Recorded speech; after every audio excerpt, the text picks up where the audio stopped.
Stand down, everybody! Stand down now! Colonel Harrington's voice exploded across every radio frequency simultaneously.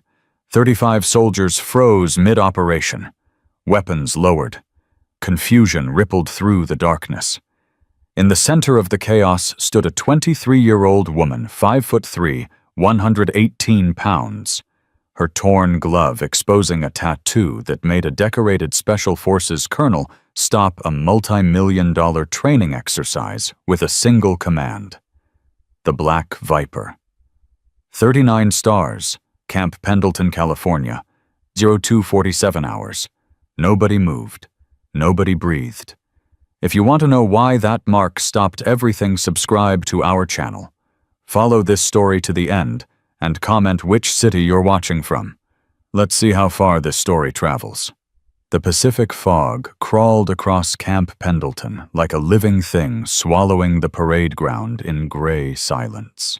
Maya Sterling stood at the edge of the formation, her boots planted exactly 6 inches apart, her eyes forward, her breathing controlled.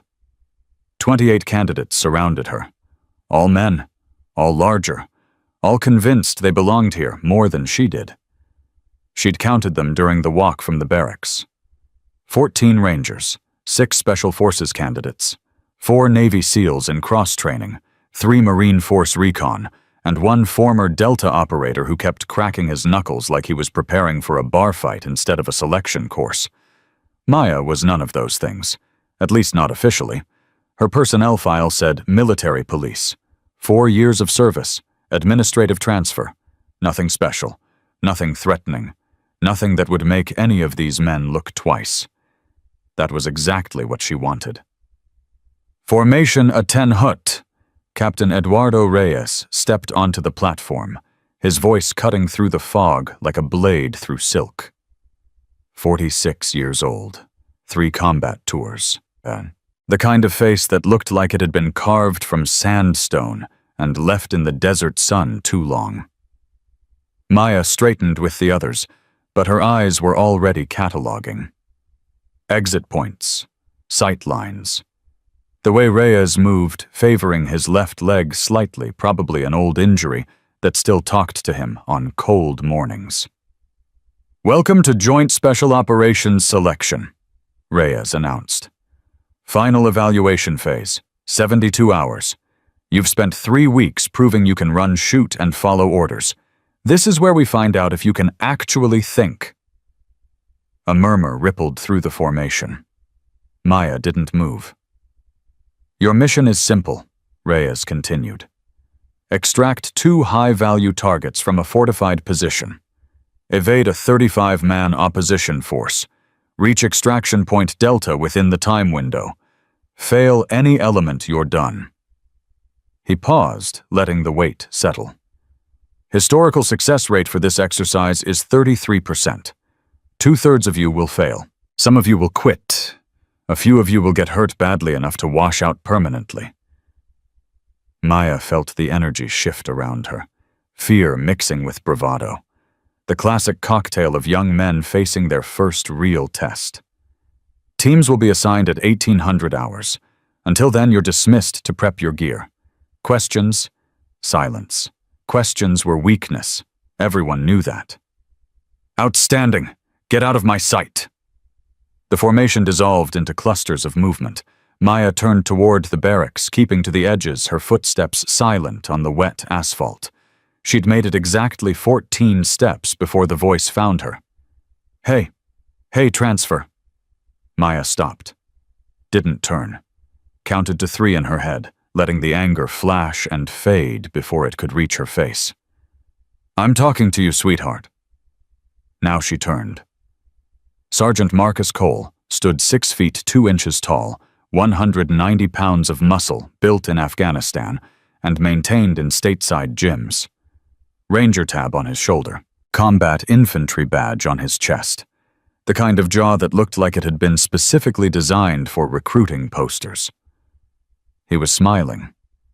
The smile of a man who'd never been told no by anyone who mattered. "Can I help you, Sergeant? Just wondering what a desk jockey's doing in a SOF selection course. He looked her up and down, making a show of it. You get lost on the way to the typing pool. Laughter rippled from the men behind him. 5 of them. Pack behavior, establishing dominance over the newcomer. Maya kept her expression neutral. She'd faced worse in places these men had only read about in briefing documents. Same as you, Sergeant. Attending training. That right? Cole stepped closer. Close enough that she could smell his aftershave, something expensive. Probably a gift from a girlfriend who didn't know he wouldn't be coming home the same person. What's your MOS admin logistics? Please tell me it's not public affairs. Does it matter? It matters when I'm about to spend 3 days in the field, and I need to know if you're going to slow us down. He glanced back at his audience playing to them. Or worse, get someone killed because you can't keep up. Maya met his eyes, held them, let 3 seconds of silence stretch into 5. I'll try to keep up, Sergeant. Something flickered across Cole's face. A flicker of uncertainty there, and gone so fast most people would have missed it. But Maya wasn't most people. Yeah, he said finally. Sure you will. He turned and walked away, his entourage following like obedient dogs. Their laughter echoed off the barracks walls, but Maya noticed that Cole didn't join in. Interesting. She continued toward the barracks, filing the encounter away for later analysis. Cole was arrogant, but not stupid. He'd sensed something wrong in her non-reaction. His instincts were better than his behavior. That could be useful, or dangerous. Possibly both. Chapter 1. The barracks smelled like gun oil and testosterone. 30 bunks in 2 rows, footlockers at the base of each rack, the accumulated anxiety of 28 men who were pretending they weren't nervous. Maya chose a bunk at the far end near the emergency exit. Force of habit. Always know where the doors are. Always position yourself where you can see threats coming. She unpacked with mechanical precision. 3 changes of PT gear, cold weather layers, water purification tablets, first aid kit, the real kind, not the basic issue garbage that wouldn't stop a paper cut, a fixed blade knife with a handle worn smooth from 4 years of use. And the gloves. Always the gloves. She pulled them on carefully, making sure the left one covered her wrist completely. The fabric was wearing thin near the seam. She'd need to replace them soon. You always that quiet? Maya looked up. A young soldier stood 3 bunks away, watching her with the kind of open curiosity that said he hadn't been in long enough to learn not to ask questions. Private First Class Danny Reese. 21 years old. Baby face that still held on to softness his body had already lost. Eyes that hadn't seen enough to develop the 1,000-yard stare. When I'm focused, Maya replied. Fair enough. Reese didn't leave, just stood there shifting his weight from foot to foot. I'm Danny. Most people call me Reese. Sterling. First name? No. Reese blinked. Processed, nodded. Okay, cool. Sterling it is. He still didn't leave. Maya felt the question coming before he asked it. So what unit are you from? Your file says MP, but... He trailed off, gesturing vaguely at her gear layout. The knife placement. The way her equipment was arranged for maximum efficiency of movement. My file is correct. Yeah, but MPs don't usually... Private. Maya's voice dropped half an octave. Not threatening, just final. My unit designation is classified. My previous assignments are classified. My reasons for being here are my own business. Do you understand? Reese's eyes went wide. Classified? Like actually classified? Is there another kind? No, I just... He caught himself straightened slightly. Sorry. None of my business. Maya softened just a fraction. He reminded her of someone. A young Marine she'd extracted from a bad situation in Aleppo 3 years ago. Same eager face, Same dangerous curiosity. That Marine had died 6 months later in a training accident that wasn't really an accident. Reese. Yeah, that curiosity of yours. It's going to get you in trouble someday. He grinned, completely missing the warning.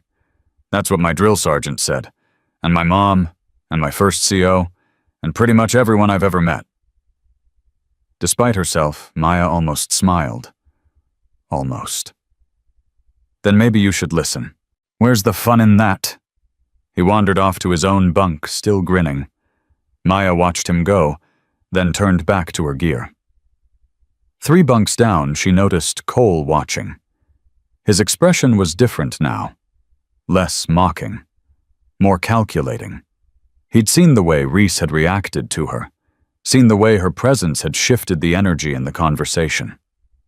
And he was smart enough to wonder why. Maya made a mental note. Cole was going to be a problem, but maybe not the kind of problem she'd initially assumed. 1400 hours. Close quarters combat training. The gymnasium smelled like sweat and old mats, and the particular desperation of men trying to prove themselves through violence. Maya stood at the edge of the group, watching the instructor set up the training area. Captain Victor Shaw, 47 years old. Compact build that suggested speed over raw power.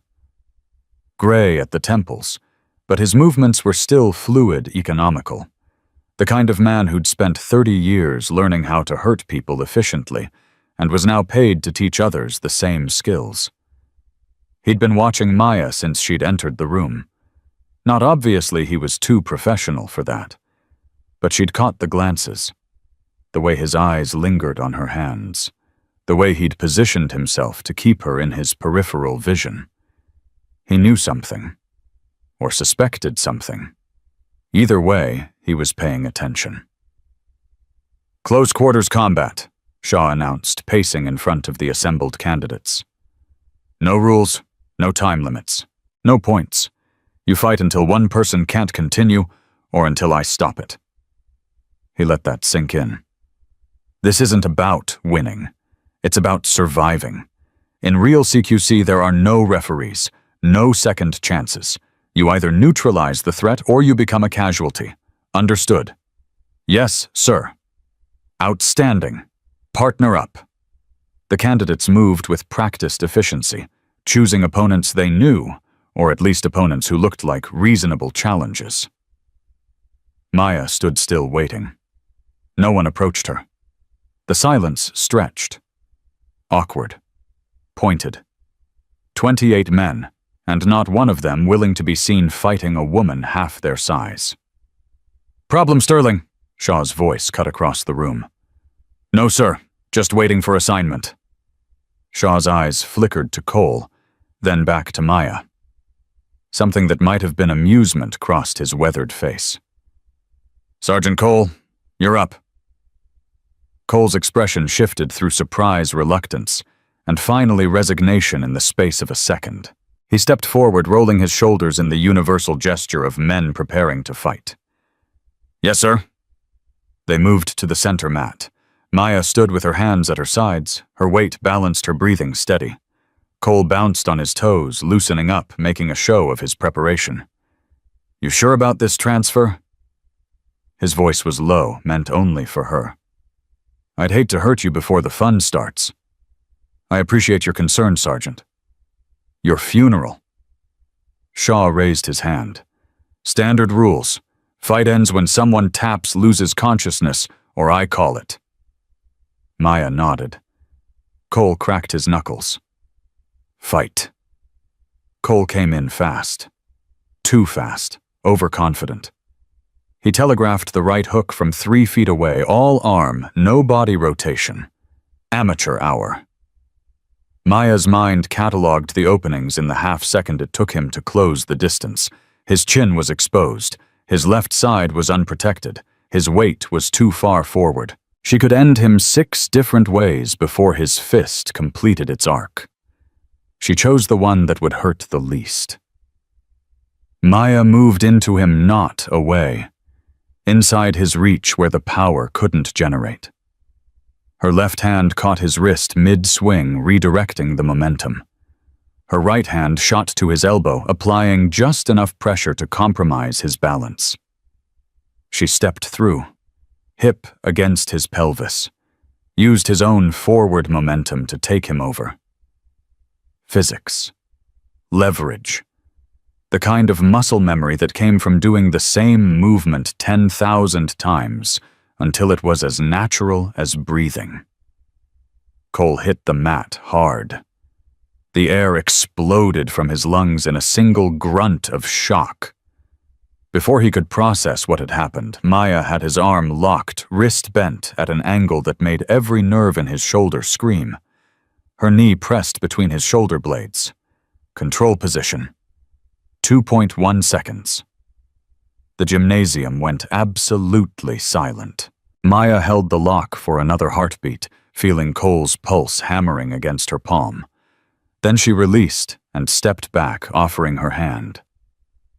Cole stared at her. His face cycled through emotions too fast to track shock, confusion, rage, something that might have been fear. Finally, it settled on something she hadn't expected. Respect. "Tap out, Sergeant." He took her hand. Let her pull him up. His grip was firm but not aggressive. "Lucky shot," he said, but his voice lacked conviction. "Is that a tap out?" "Yeah." He released her hand, rubbed his shoulder. "Yeah, I'm done." Maya turned to Shaw. The captain was watching her with an expression she couldn't quite categorize. Not surprised he'd expected something like this, but there was recognition in his eyes. The look of a man who'd just had a suspicion confirmed. "Where'd you train Sterling?" "Around, sir." "Around." Shaw's voice was flat. Dangerous. "Yes, sir." "That wasn't standard Army combatives." "No, sir, it wasn't." Shaw held her gaze for a long moment. The other candidates watched, barely breathing, sensing something significant happening that they didn't quite understand. "What unit did you say you came from?" "I didn't, sir." Shaw's jaw tightened, then relaxed. He nodded once, sharp and final. "That's how you use momentum against a larger opponent," he announced to the room, his voice snapping back to instructor mode. "Size doesn't matter. Speed doesn't matter. Understanding the mechanics of violence matters. Next pair on the mat." But as Maya walked back to the edge of the group, she felt Shaw's eyes following her. And she knew with absolute certainty that their conversation wasn't finished. 1,500 hours. Rifle range, 300 yards. Pop-up targets. Standard M4 carbine. 40 rounds. Expert qualification required 36 hits. Maya settled into position 5. Prone. Rifle tucked tight into her shoulder. Cheek weld solid. Breathing controlled. The M4 felt familiar in her hands. Good weight. Honest weapon. Point and shoot. She had qualified expert on dozens of weapons systems over the past 4 years. Soviet-era AKs, Chinese knockoffs, custom sniper platforms that cost more than most cars. The M4 was straightforward, almost boring. "Shooters ready," the rangemaster called. "Watch your lanes. Fire when targets appear." The first target popped up at 50 yards. Center mass. Maya's finger found the trigger. Controlled squeeze. 4.5 pounds of pressure exactly. The rifle barked. The target dropped. Muscle memory took over. Breathe. Sight picture. Squeeze. Breathe. 100 yards. Moving target. Lead it. Account for the 3-mile-per-hour crosswind. Squeeze. Drop. 200 yards. Partial cover. Aim for the exposed portion. Squeeze. Drop. 300 yards. Head shot only. The hardest qualification target. Maya adjusted her aim 2 inches left, accounting for the afternoon breeze coming off the Pacific. Exhaled slowly. Squeezed. The target dropped. 40 rounds. 40 hits. She cleared her weapon, set it down, and stood. Around her, other candidates were finishing their qualifications, most scoring in the 36 to 38 range. Solid. Combat effective. The rangemaster walked to her position, checked her target card, then looked at her like she'd just materialized from another dimension. 40 out of 40. Yes, Sergeant. Perfect score. Yes, Sergeant. He handed back her scorecard. You some kind of competition shooter, Sterling? No, Sergeant. Just practiced. Uh-huh. He didn't believe her. But he didn't push either, just moved on to the next candidate, shaking his head. Cole appeared at her shoulder. His scorecard showed 38. Excellent by any standard, but not perfect. Range Princess luck, he muttered. Let's see how you do when the targets shoot back. Maya said nothing, just collected her brass and moved to the next station. But she noticed the way the other candidates watched her now. Less dismissive, more cautious. The hierarchy was shifting, and they could all feel it. 1600 hours. Obstacle course. 12 stations designed to test strength, endurance, and pain tolerance. Rope climb, wall scaling, barbed wire crawl, monkey bars. Maya moved through the course with mechanical efficiency. Not the fastest, several of the larger candidates blew past her on the strength-dependent obstacles. Not the strongest, her arms burned during the rope climb, and she had to grit her teeth through the monkey bars. But smooth. No wasted motion. Every movement calculated for maximum efficiency.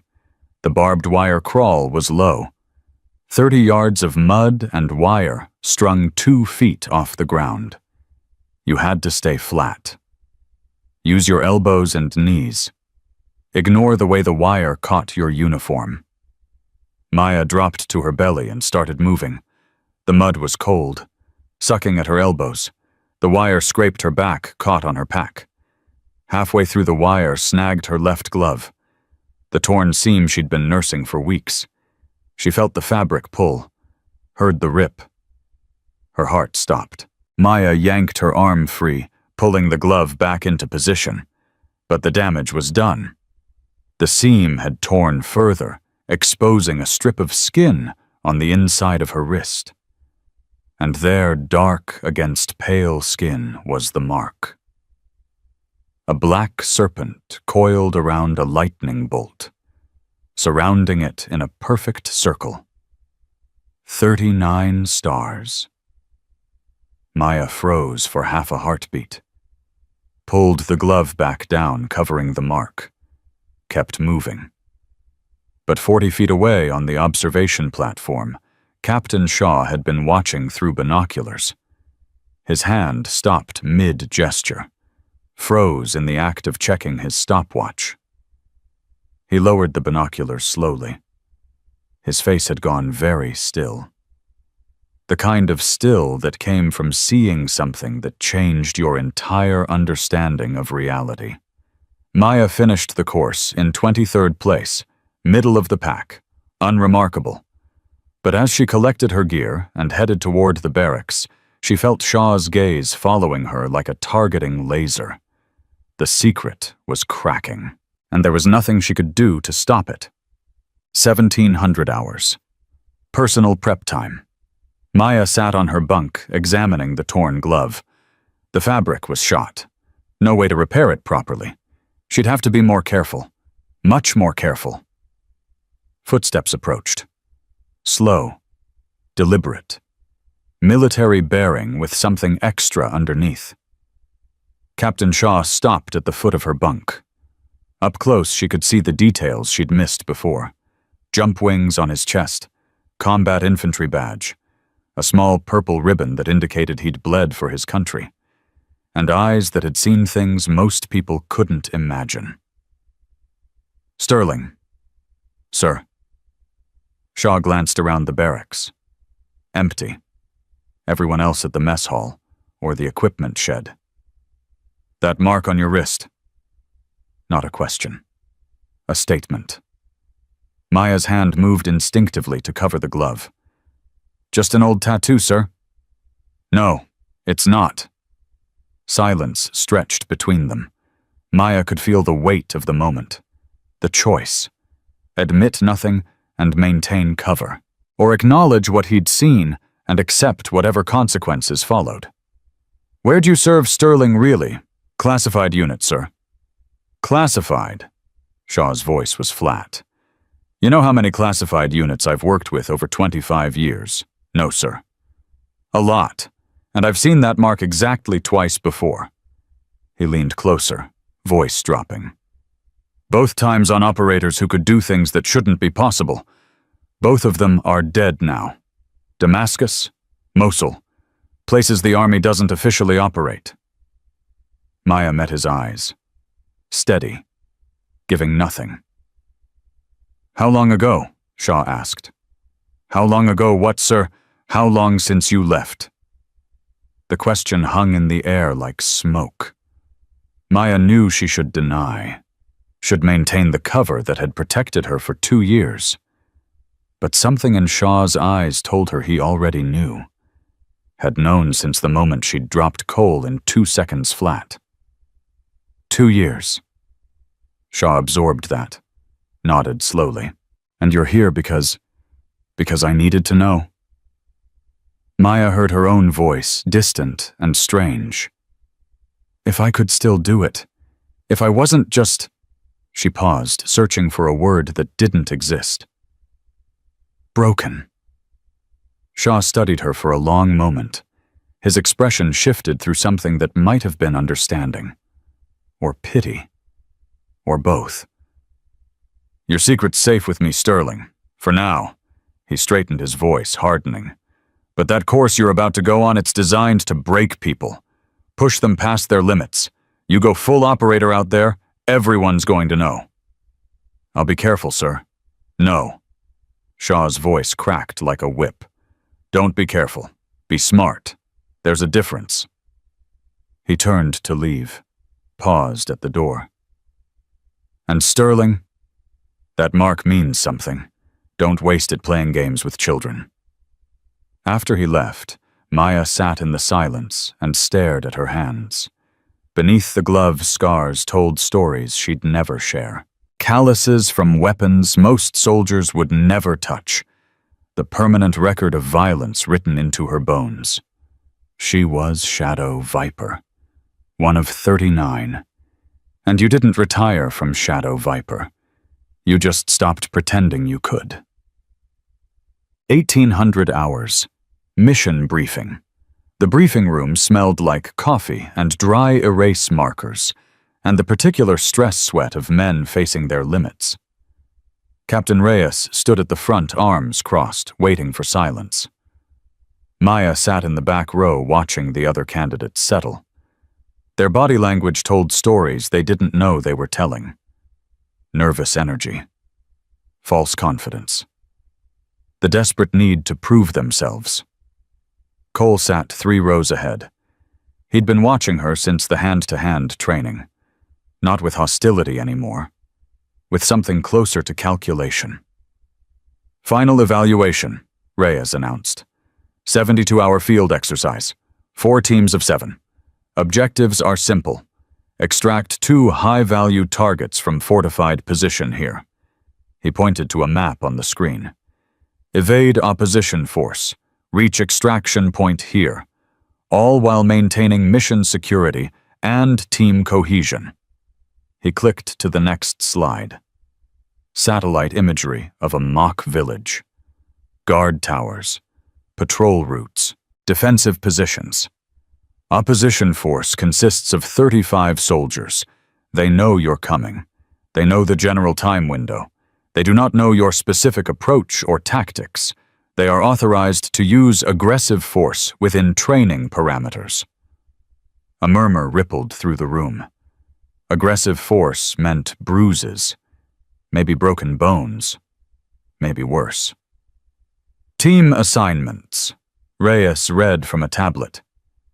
Team Alpha. Sergeant Cole, team leader. Cole straightened. Expected. Reyes continued reading names. When he reached the fifth name, he paused. Sterling, Team Alpha, second in command. The room shifted. Subtle, but unmistakable. The other candidates exchanged glances. Cole's jaw tightened almost imperceptibly. Second in command. The position you gave someone you either trusted completely or wanted to watch very carefully. Maya knew which one this was. Reyes finished the assignments and clicked to the next slide. Mission launches at 400. Team leaders, you have until 2300 to develop your approach. I suggest you use the time wisely. He paused, scanning the room. Historical success rate for this exercise is 33%. Most teams don't even reach the objective. Last year, one team succeeded. 1 out of 4. Those are your odds. The weight of that number settled over the room like a funeral shroud. Questions, silence. Outstanding. Dismissed to planning. The candidates filed out. Maya waited until most had left before approaching the door. Cole was waiting in the hallway. Sterling. Sergeant. He fell into step beside her. Not aggressive, almost conversational. That move you used on me, in CQC, that wasn't Army, wasn't Marine, wasn't anything I've ever seen in any training program. I had a good instructor. Yeah. Where? Maya kept walking. Classified. Everything about you is classified. Cole's voice carried a new note, not frustration, curiosity. Your unit, your training, your file reads like someone edited out everything interesting and left the boring parts. Maybe I'm just boring. Cole laughed. Actually laughed. Sterling, whatever you are boring, isn't it? They reached the team planning room. The other 5 members of Team Alpha were already inside, gathered around a map table. Cole paused at the door. I'm not going to ask again, he said quietly. Whatever your deal is, it's your business. But out there, he nodded toward the darkness beyond the window, I need to know you've got my back. Maya met his eyes. For the first time since she'd arrived, she let a fraction of what she really was show through. Sergeant Cole, if something goes wrong out there, I won't just have your back. I'll have everyone's back, and I'll get them home. Something passed between them. An understanding that transcended rank and ego. Cole nodded once. Okay then, let's go plan this thing. They entered the room together, and in the observation tower overlooking the barracks, Colonel James Harrington lowered his binoculars and reached for his phone. Captain Shaw, my office, now. The call lasted 11 seconds. Tell me everything you know about Sterling. Sir, her file is... I don't care about her file. I care about that mark on her wrist, the one she thinks no one saw. Silence on the line. Colonel, if she's what I think she is. I know exactly what she is, Captain. Harrington's voice was ice. Because I created them. All 39 of them. And Sterling. Sterling was one of my best. He hung up the phone and stared into the darkness. What are you doing here, Maya? He whispered to no one. What are you trying to prove? Outside, the fog continued to crawl across Camp Pendleton, and Maya Sterling continued to pretend she was nobody special. But the mask was cracking, and some secrets once exposed could never be hidden again. 2100 hours. Team planning. The map was spread across the table like a surgical patient. Every contour and elevation marked every possible approach, analyzed and debated. Cole stood at the head, grease pencil in hand, drawing lines with confident strokes. Direct approach, he announced. Through this canyon here. We move fast, hit them at 0600 during guard shift change. Overwhelming force, in and out before they know what happened. The other team members nodded. It was aggressive, bold, the kind of plan that sounded good in a briefing room. Maya saw the ambush waiting in that canyon like it was outlined in neon. Thoughts sterling. Cole's voice challenged her to speak. She traced a different route with her finger. This approach, Northern Ridge, keeps us on high ground. We observe for 12 hours, map their patrol patterns, identify weak points, infiltrate at night during the 2300 shift change, hit them when they're tired when visibility works in our favor. 12 hours of watching. Cole shook his head. That's half our time budget. It's 12 hours of intelligence gathering. We go in blind, we're walking into whatever trap they've set. Or we go in fast and they don't have time to spring it. Maya met his eyes. Speed doesn't beat preparation, Sergeant. In my experience, and how much experience is that exactly? The question hung in the air. Cole's face flushed. The other team members shifted uncomfortably. Maya could have told him about Aleppo, about the 72 hours she'd spent in a sniper hide, not moving, barely breathing, waiting for a target that never showed because he'd changed vehicles at the last minute. She could have told him about Damascus, about coordinating an extraction under mortar fire while 3 different hostile factions tried to kill her and the asset she was protecting. She could have told him about the mathematics of violence, about the calculus you learned when every decision meant someone lived or died. But she didn't. I'm sure you're right, Sergeant. Her voice was perfectly neutral. Your plan. Your call. Cole studied her, trying to read something in her expression that wasn't there. Damn right it is. He turned back to the map. We move fast. We move hard. We get it done. Ranger School didn't teach me to sit on my ass and watch. Reese spoke up quietly. Ma'am, I mean Sterling, that route you mentioned. Wouldn't it also give us better extraction options? Multiple escape routes instead of back the way we came? Maya nodded. It would. Cole slammed his hand on the map. We're not running some covert op here. This is direct action. Get in, get out. End of story. He rolled up the map. Everyone unprep your gear. Standard loadout. 200 rounds per man. Night vision, 2 MREs. Water for 72 hours. The team dispersed. Maya lingered, looking at the rolled map, seeing in her mind exactly how Cole's plan would fall apart. She could push harder, could make her case, could pull rank on experience even if she had no official authority. But Cole wouldn't listen.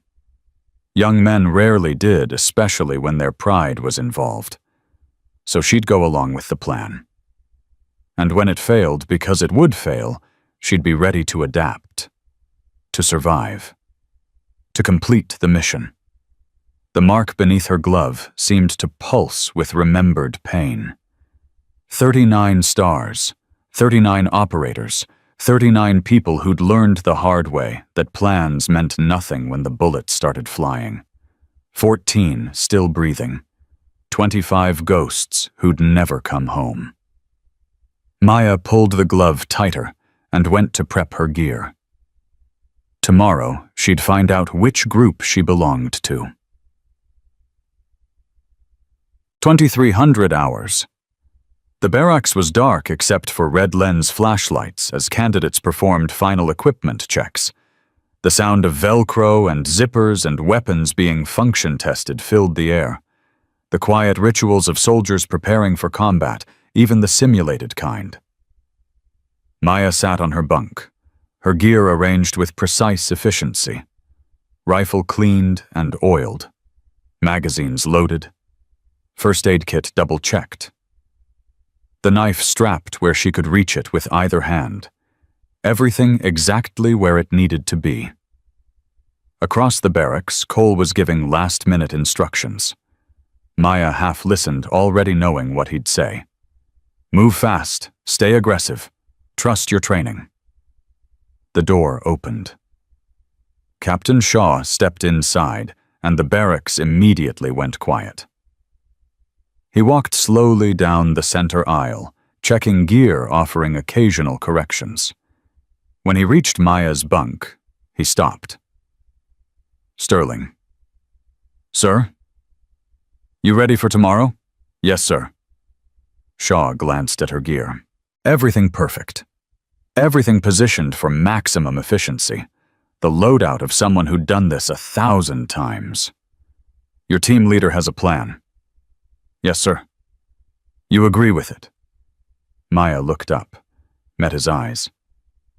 "It's his plan to make, sir." "That's not what I asked." A long pause. The other candidates pretended not to listen while hanging on every word. "No, sir, I don't agree with it." "And when it goes sideways?" "Then I'll adapt, sir." Shaw almost smiled. Almost. "Shadow Viper taught you well?" Maya's hand twitched toward her wrist, an instinctive movement she couldn't quite suppress. "Sir, relax, Sterling. I'm not going to blow your cover." Shaw's voice dropped below hearing range of the others. "But I will tell you this. There's someone else watching this exercise. Someone who's been observing since day one. And he's particularly interested in you." "Who, sir?" "Colonel James Harrington, commander of this facility." Shaw's eyes bored into hers. And before he ran Camp Pendleton, he ran something else. Something that officially doesn't exist anymore. Something that left marks on the people who survived it. The world tilted. Harrington. Maya knew that name. Every Shadow Viper knew that name. "Get some sleep," Shaw said, straightening. "Tomorrow's going to be interesting." He walked away without looking back. Maya lay on her bunk and stared at the ceiling, her heart pounding against her ribs. James Harrington. The founder. The man who'd created Shadow Viper 25 years ago. The man who'd personally selected every operator for a quarter century. The man who'd looked her in the eye when she was 19 and said, "You have potential. Let's see if you survive long enough to use it." He was here, watching. And tomorrow, when she had to choose between maintaining her cover and keeping her team alive, he'd see exactly what kind of operator she'd become. Maya closed her eyes and forced herself to breathe. In through the nose, out through the mouth. The meditation technique she'd learned in a bombed-out building in Aleppo, waiting for an extraction that was 12 hours late. Sleep wouldn't come. It never did the night before action. So she lay there in the darkness, listening to the sounds of 28 men pretending they weren't terrified. And she waited. For 400. For the moment when everything would change. For the reckoning she'd been running from for 2 years. The mark on her wrist seemed to burn through the glove. 39 stars, 39 names, 39 choices that could never be taken back. And tomorrow, she'd make another one.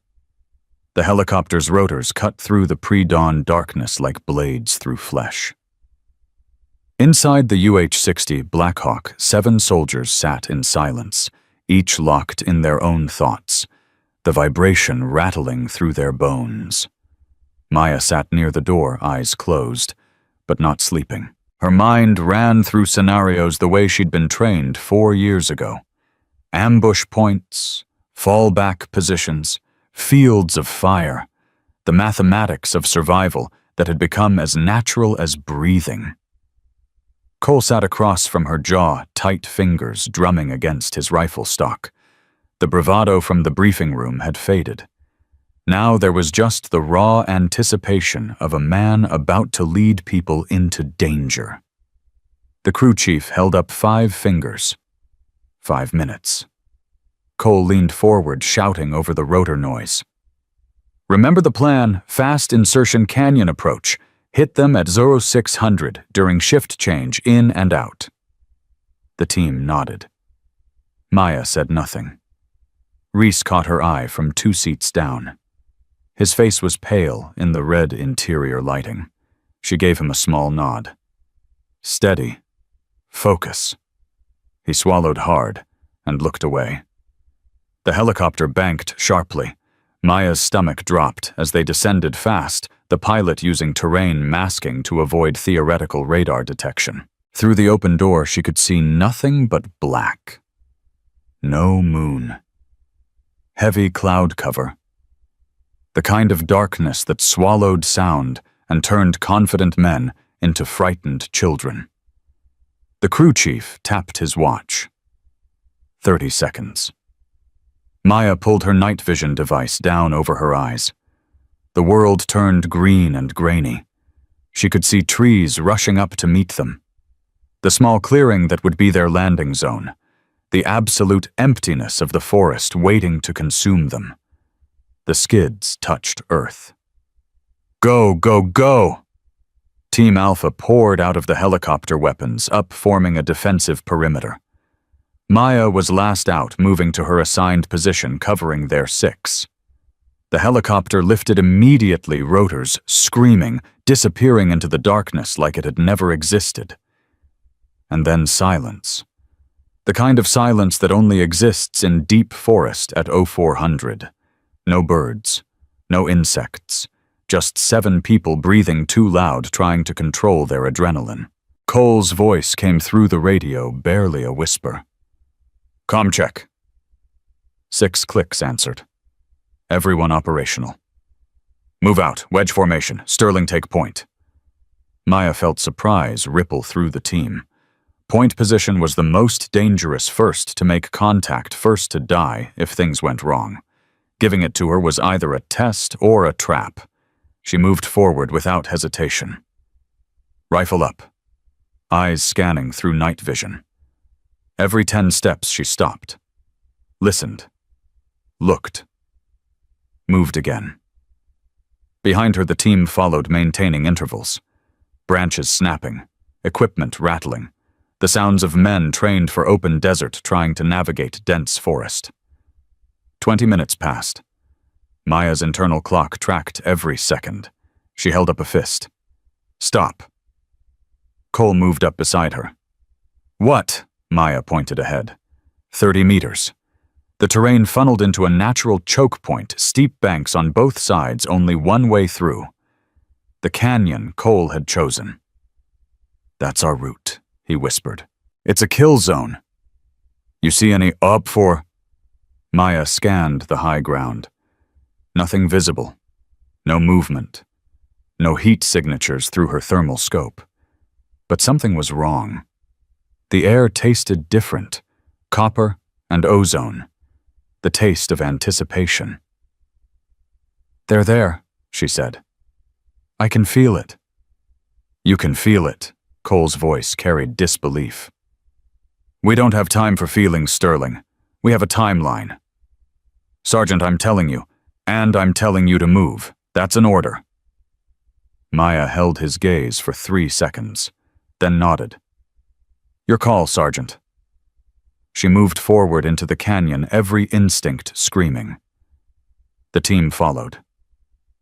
They were 20 meters into the choke point when the world exploded. Simulated charges detonated on both sides. Thunder flash grenades that lit up the forest like noon and left their ears ringing. Red strobe lights appeared on 3 vests, instantly dead eliminated from the exercise. And then the OP-4 opened fire. Blank rounds, but the sound was real. The muzzle flashes were real. The absolute chaos of an L-shaped ambush was devastatingly real. Cole froze. Half a second. Maybe less. But in combat, half a second was eternity. Maya's voice cut through the confusion like a blade through silk. "Bound back pairs covering fire, move now." She didn't wait for permission. Dropped to one knee and fired a burst at the muzzle flashes on the left flank. Not aimed shots, suppressive fire. Make them duck. Make them hesitate. By seconds. Reese with me, that depression 10 meters back. Move, Reese responded instantly. Muscle memory from basic training overriding his fear. He ran while Maya covered, then dropped and returned fire while she moved. Textbook bounding Overwatch. The kind of drill they'd done 1,000 times, but never under pressure like this. The other surviving team members followed the pattern understanding without needing orders. Cole finally unfroze. Scrambled backward. Found his feet.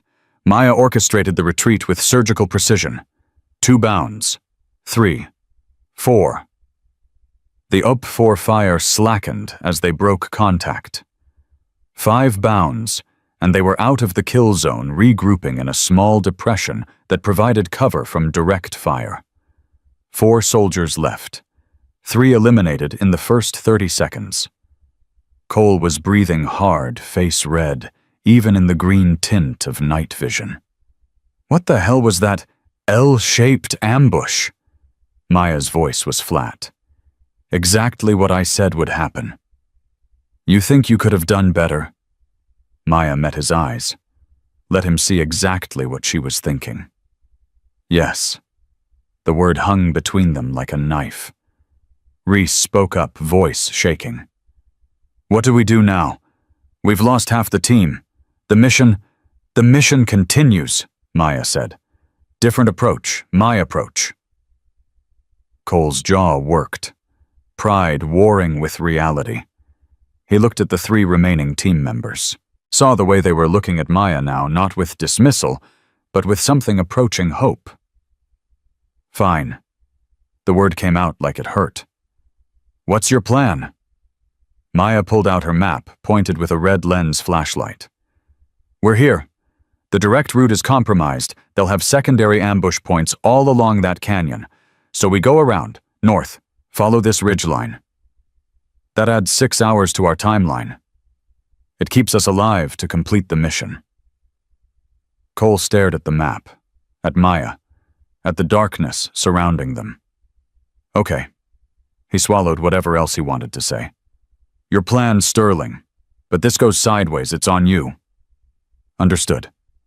Maya stood, checked her compass, oriented to the terrain. We move in file. Noise discipline from here on. Hand signals only unless we make contact. She looked at each of them in turn. Stay tight. Stay alert. The OPFOR knows we're out here now. They'll be hunting. She started moving north, uphill, the hard way. The team followed, not because Cole ordered them to, because they'd chosen to. 3 hours later, they reached the ridgeline. Maya called a halt in a thick stand of pine that provided concealment and a commanding view of the target village below. Her legs burned, her shoulders ached from the pack weight, but her mind was sharp-focused, running calculations that had become second nature. We observe for 12 hours, she whispered to Cole. Map their patrol patterns, count their numbers, identify shift changes. Then we plan infiltration. Cole looked like he wanted to argue, wanted to push for immediate action, but he'd learned. Okay, set up observation posts, 2-hour rotations. Maya positioned the team with the efficiency of someone who'd done this more times than she could count. Overlapping fields of view, maximum coverage with minimum exposure. She took the first watch herself, settling behind a fallen log that gave her a perfect view of the village. And she watched. The mock village was more sophisticated than she'd expected. Guard towers at 3 corners, roving patrols on predictable routes, fixed positions at key entry points, lights that would make night infiltration difficult, but not impossible. Whoever had designed this exercise knew what they were doing. Maya pulled out a small notebook and began sketching. Guard positions, patrol routes, timing between passes, the kind of intelligence gathering that seemed tedious until it saved your life. An hour passed. 2. Cole moved up beside her, relieving her position. You've done this before. Not a question. Real world, not training. Maya kept her eyes on the village. Yes. Where places that don't exist in operational logs. What unit? One that doesn't exist anymore. Cole was quiet for a long moment. Then, that mark on your wrist, I saw it yesterday, when your glove tore. Maya's hand moved instinctively to cover her left wrist. What about it? I counted the stars, 39 of them. Cole's voice was different now, quieter, almost reverent. What does that mean? Maya finally looked at him, saw the genuine curiosity beneath the ego, saw the soldier he might become if he survived long enough. Each star is a name, Sergeant. Someone who walked the same path I did. And how many are still walking? Maya turned back to the village. Not enough. The hours crawled past like wounded animals. Maya filled 6 pages with notes. Patrol patterns. Shift changes. Weak points in the perimeter. By 1800 hours, she had a complete picture of the village's defenses. And she'd found the vulnerability. North side, a blind spot where the guard tower sight lines didn't quite overlap. 18 seconds every hour when no one was watching. Not much, but enough. She briefed the team at 1900 using her sketches to explain the plan. We move at 2300 during shift change. Guards will be tired, ready to go off duty. Attention on the clock, not the perimeter. We infiltrate here.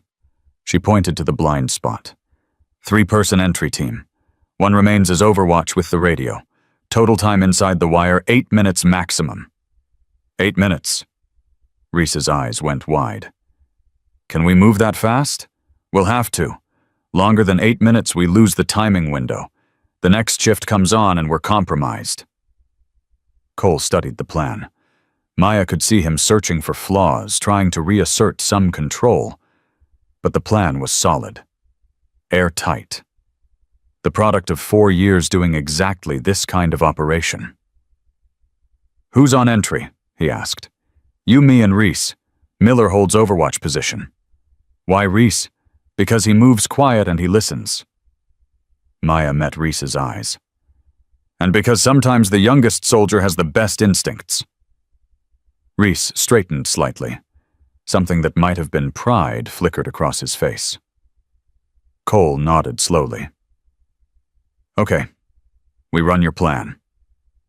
He paused, then added, Sterling, when we get back, I want to know what unit you really came from. Complete the mission first. Then we'll talk. They prepped their gear as the sun set. Maya checked her rifle for the 10th time, checked her magazines, checked her knife. The rituals of preparation. At 2200, they moved out. The approach took 90 minutes. Maya led them down from the ridgeline using a game trail, moving slow, testing each step before committing her weight. At 2340, they were in position. 50 meters from the perimeter. Maya could see the guard towers, the roving patrols, could hear voices and laughter, the casual confidence of soldiers who thought they had the advantage. She watched the guard patterns, timed them, waited. At 23:58, the shift change began. Move! They crossed the open ground in a low crouch, shadows flowing through shadows, hit the wire fence during the 18-second window. Maya pulled out cutters, snipped 3 strands, peeled back the fence, slipped through. Inside the wire. The village was a maze of small buildings and narrow alleys. Maya moved like she'd memorized the layout because she had. 12 hours of observation burned into her memory. She led them to the building where the hostages were held. 2 guards outside. Alert, but bored. Maya signaled Cole and Reese to hold. Then she moved alone. Using buildings for cover. Circling behind the guards. She got within 3 meters before they sensed anything. By then it was too late. "You're both dead. Don't move." The guard's eyes went wide. They'd never heard her, never seen her. She was just suddenly there. Maya zip-tied their hands, sat them down. "Stay quiet. You'll be released when we're clear." Inside the building, the hostages' role players posing as high-value targets looked genuinely shocked when Maya Cole and Reese burst through the door. "We're your extraction. On your feet. Move." The exfil was textbook. Back through the fence, across the open ground, into the tree line, 5 minutes inside the wire, 3 minutes under budget. They were clear. Or they should have been. Maya felt it first. That copper taste returning. That sense of wrongness prickling along her spine. She held up a fist. The team froze. Movement ahead. In the trees. Not ope, for the movement pattern was wrong. Too tactical. Too precise. And then she heard something that made her blood freeze. A voice. Accented. Eastern European. Speaking in rapid Polish or Czech. That wasn't standard training protocol. "Get down," Maya hissed. "Something's wrong." Before anyone could respond, 2 figures burst from the trees. They came in hard. Aggressive. The kind of contact that violated every safety protocol. Real tackles. Genuine violence. Reese went down first, slammed into a tree with force that made Maya hear bones crack. He screamed. Not a training scream. A real one. Something inside Maya snapped. The operators, and they were operators. She could see it in their movements, converged on the fallen team members. Maya intercepted the first one, 3 meters from Reese. She didn't think, didn't calculate. Just moved. Her left hand trapped his wrist. Her right elbow cracked against his temple. He dropped like his strings had been cut. The second one was better trained. He came in low, trying to grapple. Maya sprawled, caught his head twisted. Krav Maga neck crank. 3 seconds, and he was on the ground, gasping. A third appeared from nowhere. Fast. Professional. Maya's knife was in her hand before she consciously reached for it. She didn't use the blade, used the pommel. 1 strike to the solar plexus, 1 to the base of the skull. Down. 8 seconds. 3 operators. Neutralized. Maya stood over them, breathing hard, adrenaline singing through her veins. Her left glove had torn completely away during the fight. The mark was fully exposed. The black serpent coiled around the lightning bolt. 39 stars circling it like a crown. One of the downed operators looked up at her wrist. His eyes went wide. "Shadow Viper," he whispered in accented English. "We thought it was legend." Maya felt the world tilt. They knew. These weren't standard OPFOR. They were something else. Something that had specifically targeted her team. Cole's voice came from behind her, shaking. "Sterling, what the hell did you just do?" Before she could answer, Reese groaned from where he'd fallen. His arm was bent at a wrong angle. Broken. And then every radio in the area crackled to life simultaneously. A voice Maya hadn't heard in 2 years. Deep, authoritative, unmistakable. All stations, this is tactical command, stop the drill. I say again, stop the drill." The forest went absolutely silent. Exercise terminated immediately. All elements return to base. Medical teams stand by. All participants RTB via fastest route. Cole keyed his radio with trembling hands. "Command, this is Team Alpha. We have a casualty. Broken arm. Request immediate medevac. Medevac en route Alpha. Remain in position for extraction." Static. Then the voice came back, different now. Quieter. Directed. Sterling. Maya's heart stopped. Sterling, this is Colonel Harrington. Stay exactly where you are. I'm coming to you personally. Cole stared at her. He knows your name. The base commander knows your name. Maya looked down at her exposed wrist, at the mark that had defined her life for 4 years. Yes, she said quietly. He does. The sound of helicopter rotors grew in the distance, and Maya Sterling stood in the darkness surrounded by the evidence of what she really was waiting for the man who had made her. The secret was out. Everything was about to change. The helicopter broke through the tree canopy like a predator descending on wounded prey. Spotlight blazing. Rotor wash bending the pines. The noise was deafening, disorienting, exactly what it was designed to be. Maya didn't move. She stood over the 3 operators. She'd neutralized her exposed wrist, visible to anyone who cared to look, and waited. Cole was shouting something. She couldn't hear him over the rotors. Didn't matter. Nothing he said would change what was about to happen. The Black Hawk touched down 30 meters away. The side door slid open before the skids fully settled. And there he was. Colonel James Harrington. 72 years old. Silver hair cut high and tight. Face like granite carved by decades of decisions that cost lives. He moved with the precision of a man who'd spent 50 years in uniform, every step deliberate, every movement calculated. He walked directly toward Maya, ignoring Cole, ignoring Reese, who was still groaning on the ground, clutching his broken arm, ignoring the medics who'd jumped from the helicopter behind him. He stopped 3 feet away. His eyes went to her wrist first, lingered on the mark. The serpent, the lightning bolt, the 39 stars.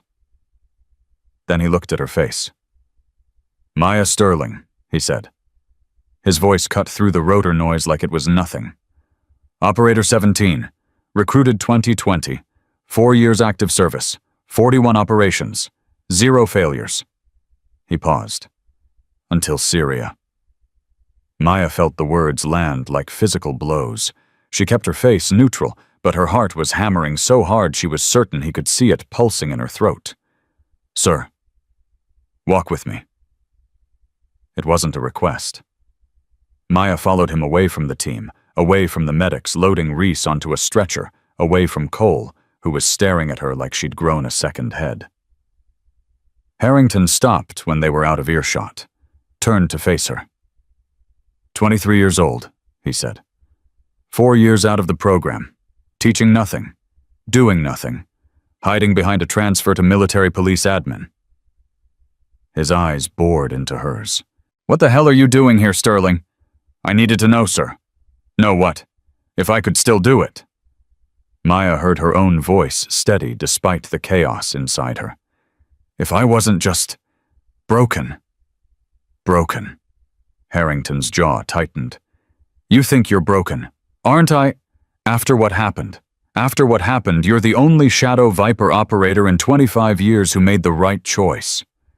His voice dropped to something almost gentle. Almost. You're not broken, Sterling. You evolved, and that terrifies you more than being damaged ever could. Maya's composure cracked. Just a fraction. Just enough. Those people tonight, the ones who attacked my team, they weren't Standard OP4. No, they weren't. Who were they? Harrington's expression shifted. Something cold moved behind his eyes. That's classified. Sir, with respect, they knew what I was. They recognized the mark. They spoke Polish or Czech. They used Eastern European combat doctrine. Maya stepped closer. They specifically targeted my team. That wasn't coincidence. No, Harrington agreed. It wasn't. Then tell me what's going on. Silence stretched between them. The helicopter's rotors had powered down to idle. In the distance, Maya could hear Cole arguing with someone, probably the medics trying to keep him away from whatever was happening. We occasionally allow Allied Special Operations units to participate in our training exercises, Harrington said finally. Gives our candidates exposure to different tactical doctrines. This rotation we had observers from a European partner nation. Observers don't attack training participants with lethal intent. No, they don't. So what were they? Harrington's face hardened. A test, one you weren't supposed to pass. Maya felt ice crystallize in her stomach. What kind of test? The kind that determines whether a dormant asset is still operational, whether 4 years of hiding has dulled the edge or just sharpened it. Harrington met her eyes. You neutralized 3 trained operators in 8 seconds sterling. 3 men who've killed people in real combat. You didn't hesitate, didn't hold back. You went full Shadow Viper in defense of your team. They were going to hurt Reese. I know. I couldn't let that happen. I know that too. Harrington's voice softened again. That's why I stopped the exercise. Not to protect your secret. To protect them. If I hadn't called it off, you would have killed someone before the night was over. The words hit Maya like a punch to the chest. Because he was right. She'd felt it in those 8 seconds. The old instincts rising. The cold calculation that reduced human beings to targets. The part of her that knew exactly how to end a life and had done so more times than she could count. I wouldn't have... Yes, you would. Harrington cut her off. I trained you. Remember, I know what you're capable of. I know what all 39 of you were capable of. He paused. That's why only 14 are still breathing. Maya's throat tightened. Why are you here, sir, really? Because I've spent the last 10 years trying to undo what I built. Harrington's voice carried weight she'd never heard before. Shadow Viper had a 100% mission success rate. We also had a 64% mortality rate within 5 years of operators leaving the program. Killed in action. Suicide. Accidents that weren't accidents. He looked at the mark on her wrist. I created weapons, Sterling. Perfect, efficient, deadly weapons. And then I watched them destroy themselves because I never taught them how to be human again. His eyes met hers. You're different. You walked away. You chose humanity over the mission. And you survived. I didn't survive, sir. I've been dying slowly for 2 years. Then why are you here? Maya didn't answer. Couldn't answer. Because the truth was too complicated for words. Come with me, Harrington said. There's something you need to see. He started walking toward the helicopter. Maya followed. Cole intercepted them before they'd gone 10 steps. Sir, what the hell is going on? His voice was ragged. Who is she? What did I just see? Harrington stopped, studied Cole with the same assessing gaze he'd once used on Maya. Sergeant Cole, Team Alpha Leader, Ranger School Class of 22, won combat tour Kandahar Province, distinguished himself during an ambush in Arghandab District, saved 3 men by calling in danger close air support. Cole's eyes widened. How do you... I know everything about everyone on this base, Sergeant. It's my job. Harrington glanced at Maya. What you saw tonight was an operator performing at a level you didn't know existed. Sterling is one of 39 people recruited to a program that officially never existed. She's done things you'll never read about in any report, and she just saved your team from a threat that should never have been on this base. Cole looked at Maya. Really looked at her, like he was seeing her for the first time. Those men, the ones who attacked us, you took them down in 8 seconds, Maya said quietly. I counted. How? Training, Sergeant. A lot of training. Cole shook his head slowly. I've trained with Force Recon. with Delta operators, with SEALs who've done things I couldn't imagine. None of them move like you. Different program, different methods, different results. Cole's voice had changed. The arrogance was gone, replaced by something approaching awe. When we hit that ambush, I froze. You didn't. You took command in half a second, gave orders, got us out. He swallowed hard. I would have gotten everyone killed. Probably. And the honesty hit him like cold water, but he didn't flinch. Then thank you for not letting me. Maya nodded once. You've got good instincts, Cole. You just need to learn when to trust them and when to trust your team. Harrington touched her shoulder. We need to go. There are decisions to be made. Maya followed him to the helicopter. Behind her, she heard Cole's voice, quiet. Sterling. She turned. Whatever happens next, I'm glad you were on my team. She didn't answer. Just nodded and climbed into the Black Hawk. The flight back to main base took 7 minutes. Maya sat across from Harrington, neither of them speaking. The silence was heavy with unasked questions and unspoken truths. When they landed, 2 military police vehicles were waiting on the tarmac. Maya's stomach dropped. Am I being arrested? No. Harrington stepped out of the helicopter. But we need to have a conversation in a secure location. What I'm about to tell you is classified above your current clearance level. I don't have a clearance level anymore, sir. I'm a civilian contractor doing administrative work. That's about to change. They walked through corridors Maya didn't recognize, past security checkpoints that required Harrington's biometrics at every door. Finally, they reached a room with no windows, reinforced walls, and electronic countermeasures humming in the background. Harrington closed the door, locked it, turned to face her. Sit down, Sterling. Maya sat. Harrington remained standing, pacing slowly, gathering his thoughts. 25 years ago, I created Shadow Viper because I believed the United States needed operators who could do things that regular special forces couldn't.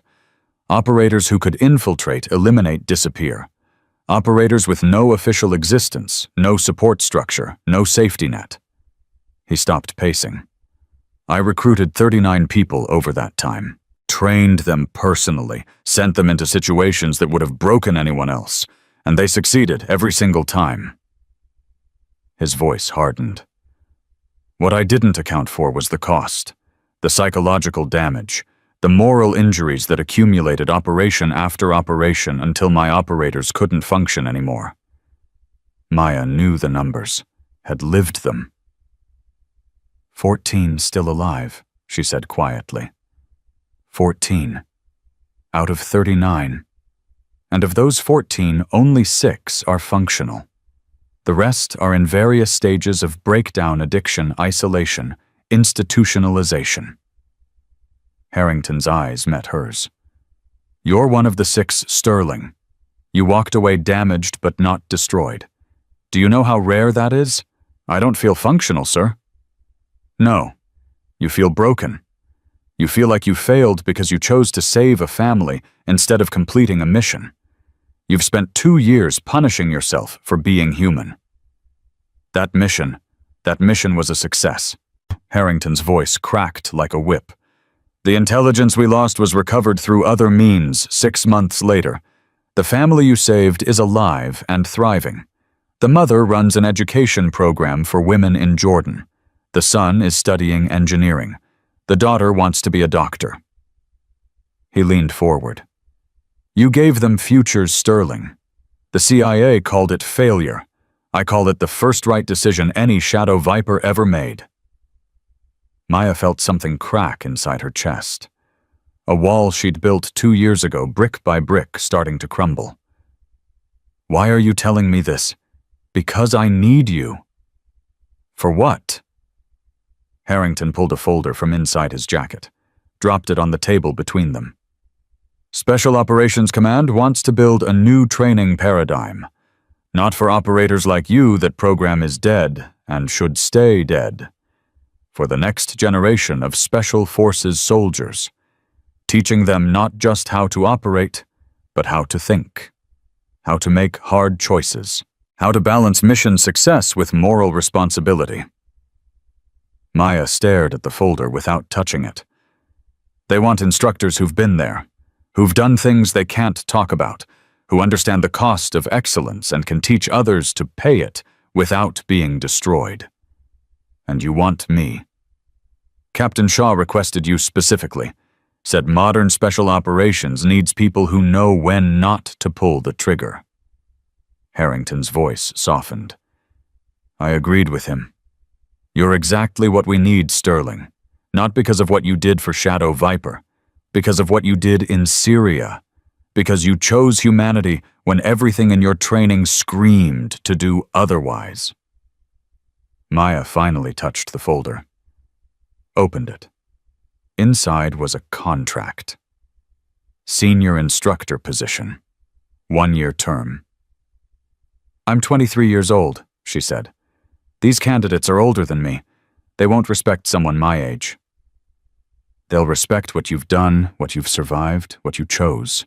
Harrington sat down across from her. Maya, I spent 30 years building something that destroyed people. Let me spend whatever time I have left building something that saves them. Help me. The words hung in the air. Maya looked at the contract, at the signature line waiting for her name. The candidates out there. Cole, Reese, the others. They saw what I did tonight. They saw the mark. By morning, everyone on this base will know. Yes, you want me to stop hiding? I want you to stop pretending you're something you're not. Harrington leaned forward. You're a Shadow Viper Sterling, one of the most lethal operators ever trained. But you're also human. You proved that in Syria. You proved it again tonight when you protected your team instead of maintaining your cover. I didn't think. I just reacted. Exactly. Your instinct wasn't to preserve secrecy. It was to protect people. Harrington stood. That's what I want you to teach. Not how to kill efficiently. How to choose wisely. How to complete missions without losing your soul.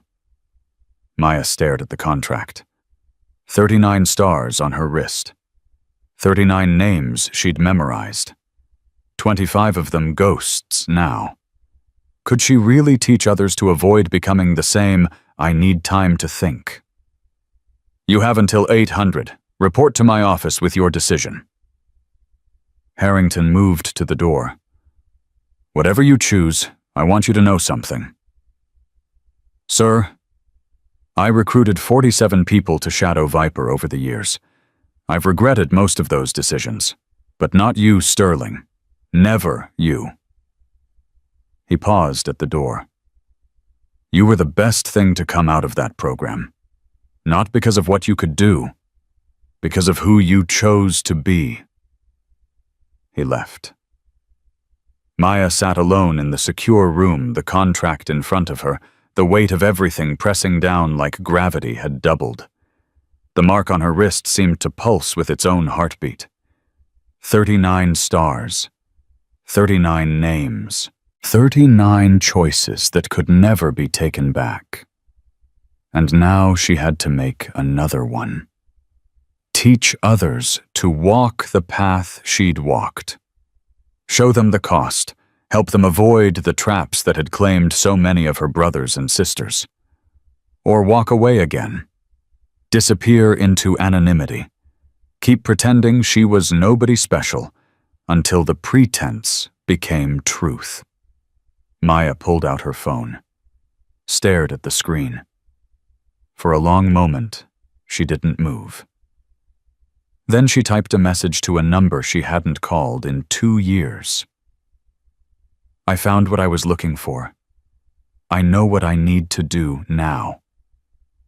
She didn't wait for a reply. At 07:45, Maya walked across the parade ground toward Harrington's office. The sun was rising, painting Camp Pendleton in shades of amber and gold. Candidates were forming up for morning PT. Some of them recognized her. Word had spread. She could see it in their eyes: curiosity, awe, fear. The woman who'd dropped 3 operators in 8 seconds. The woman with 39 stars on her wrist. The woman who'd been hiding among them for 3 weeks, pretending to be nothing. Maya didn't hide anymore. Her left sleeve was rolled up, the mark visible to anyone who looked. She reached Harrington's office. Knocked. "Enter." He was behind his desk, reading reports. Looked up when she came in. His eyes went to her exposed wrist. Something that might have been satisfaction crossed his face. "You've decided." Maya set the signed contract on his desk. "1 year, sir. Then I reevaluate." Harrington picked up the contract, examined her signature, nodded once. "That's what I said in 1995. 30 years later, I'm still here." "I'm not you, sir." "No, you're better."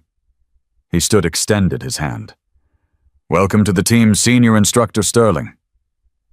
She shook his hand. His grip was firm, warm. The grip of a man who'd finally found something worth building instead of destroying. "What happens now?" "Now?" Harrington smiled slightly. "Now we go tell those candidates who you really are, and then we get to work." He moved toward the door, paused. "Sterling, one more thing." "Sir." "That family in Syria, the ones you saved, I've kept track of them. The daughter, the one who wants to be a doctor. She sent a letter through back channels last year. She wanted to thank the person who saved her life." Maya's throat tightened. "What did she say?" "She said she doesn't remember your face, but she remembers your hands. How steady they were. How gentle, even when everything was chaos." Harrington's voice softened. "She said those hands made her believe she would survive. Made her believe there were still good people in the world." Maya couldn't speak. "That's what you did in 8 seconds of terror, Sterling. You made a little girl believe in humanity." He opened the door. "Now imagine what you could do with a year." They walked out together into the morning light.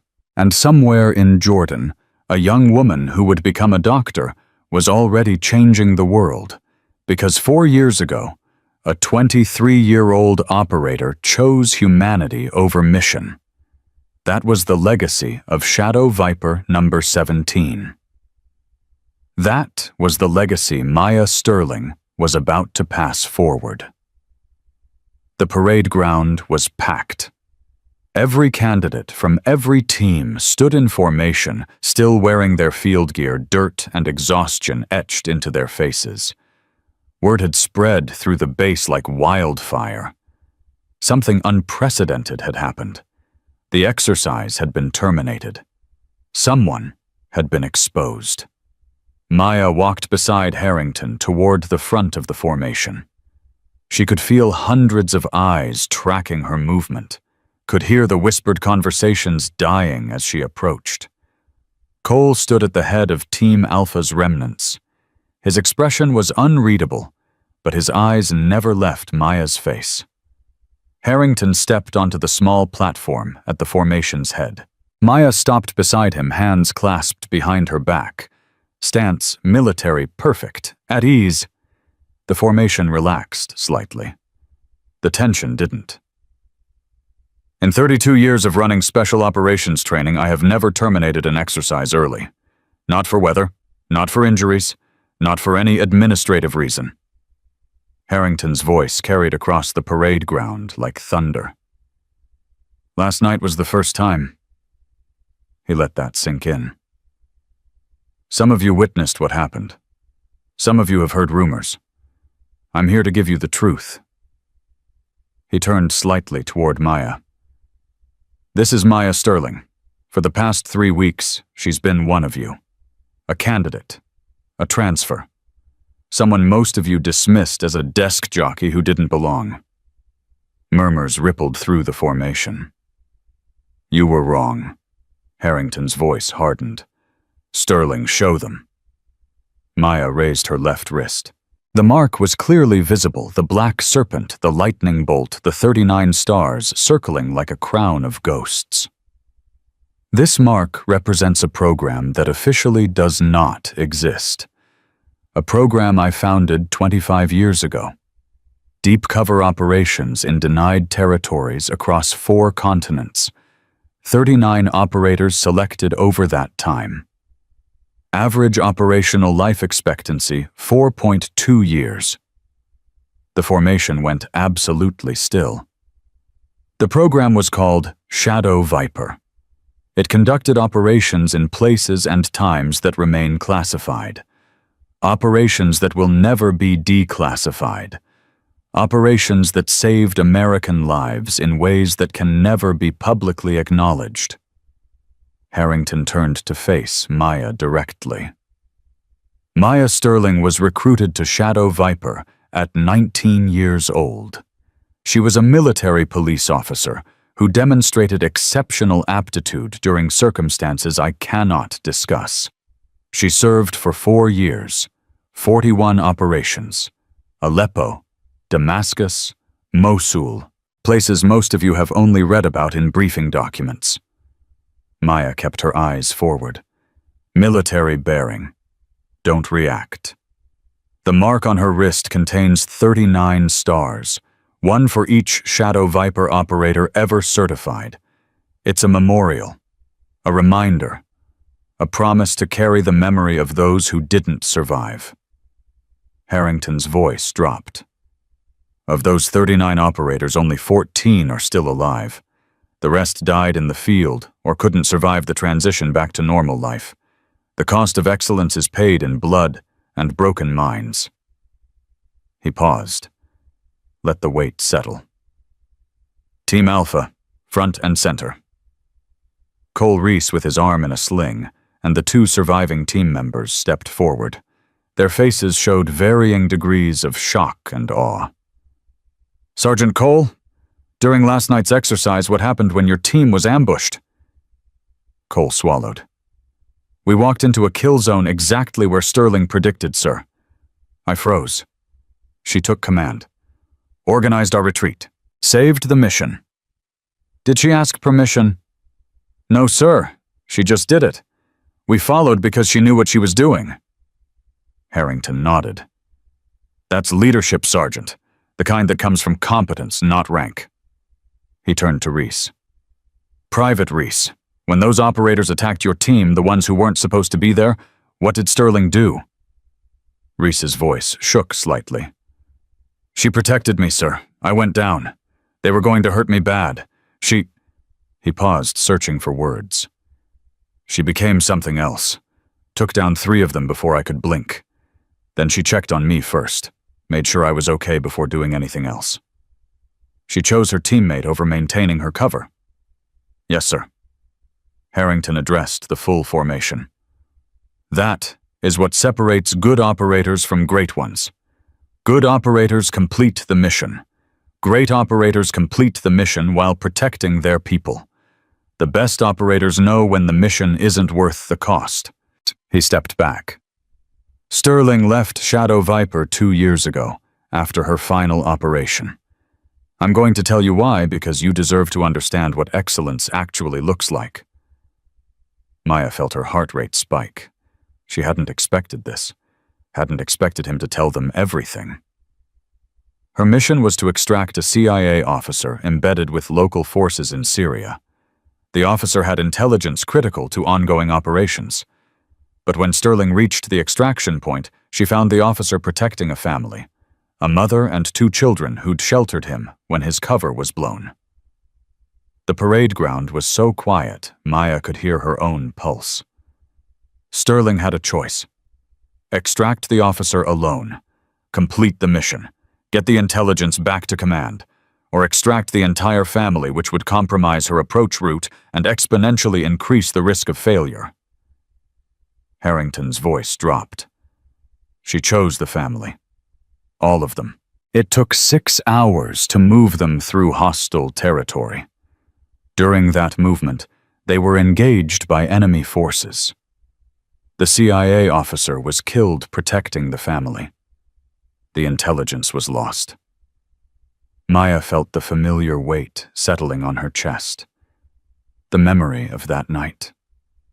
The officer's blood on her hands. His last words.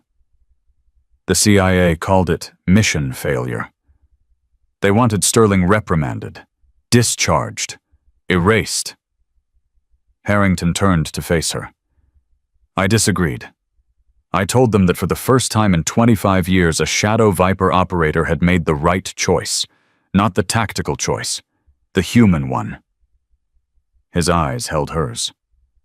That family is alive today because of what Sterling did. The mother runs an education program for women in Jordan. The son is studying engineering. The daughter wants to be a doctor. His voice softened.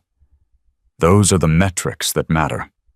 Not intelligence reports, not mission parameters, lives saved, futures created. Maya felt tears threatening, forced them back. Not here, not now.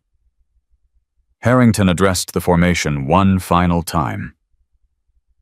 Maya Sterling spent 2 years believing she'd failed, believing she was broken. She came here to find out if she could still function as an operator. He almost smiled. She can. Better than anyone I've ever trained. But more importantly, she proved something else, that it's possible to be lethal and human at the same time. That operators don't have to choose between effectiveness and conscience. He straightened. Which is why, effective immediately, Maya Sterling is the new senior instructor for advanced special operations training. She will be teaching you not just how to operate, but how to think. How to make impossible choices, how to complete missions without losing your souls. The formation erupted in whispers. Maya saw Cole's expression shift from shock to something that might have been pride. Reese was grinning despite his broken arm. Dismissed to barracks. Formation at 0600 for exercise debrief. The candidates dispersed, but slowly. Many of them lingered, watching Maya, wanting to approach, but uncertain. Cole was the first to step forward. Ma'am. Sergeant, he extended his hand. I owe you an apology. I underestimated you from the moment you arrived, made assumptions based on size and gender and my own ego. Maya shook his hand. You learned. That's what matters. You saved my team. Probably saved me from washing out or getting someone killed. You would have figured it out eventually. Cole shook his head. No, I wouldn't have. I was too stubborn, too convinced I knew everything. He released her hand. Will you teach me? Really teach me? That depends. On what?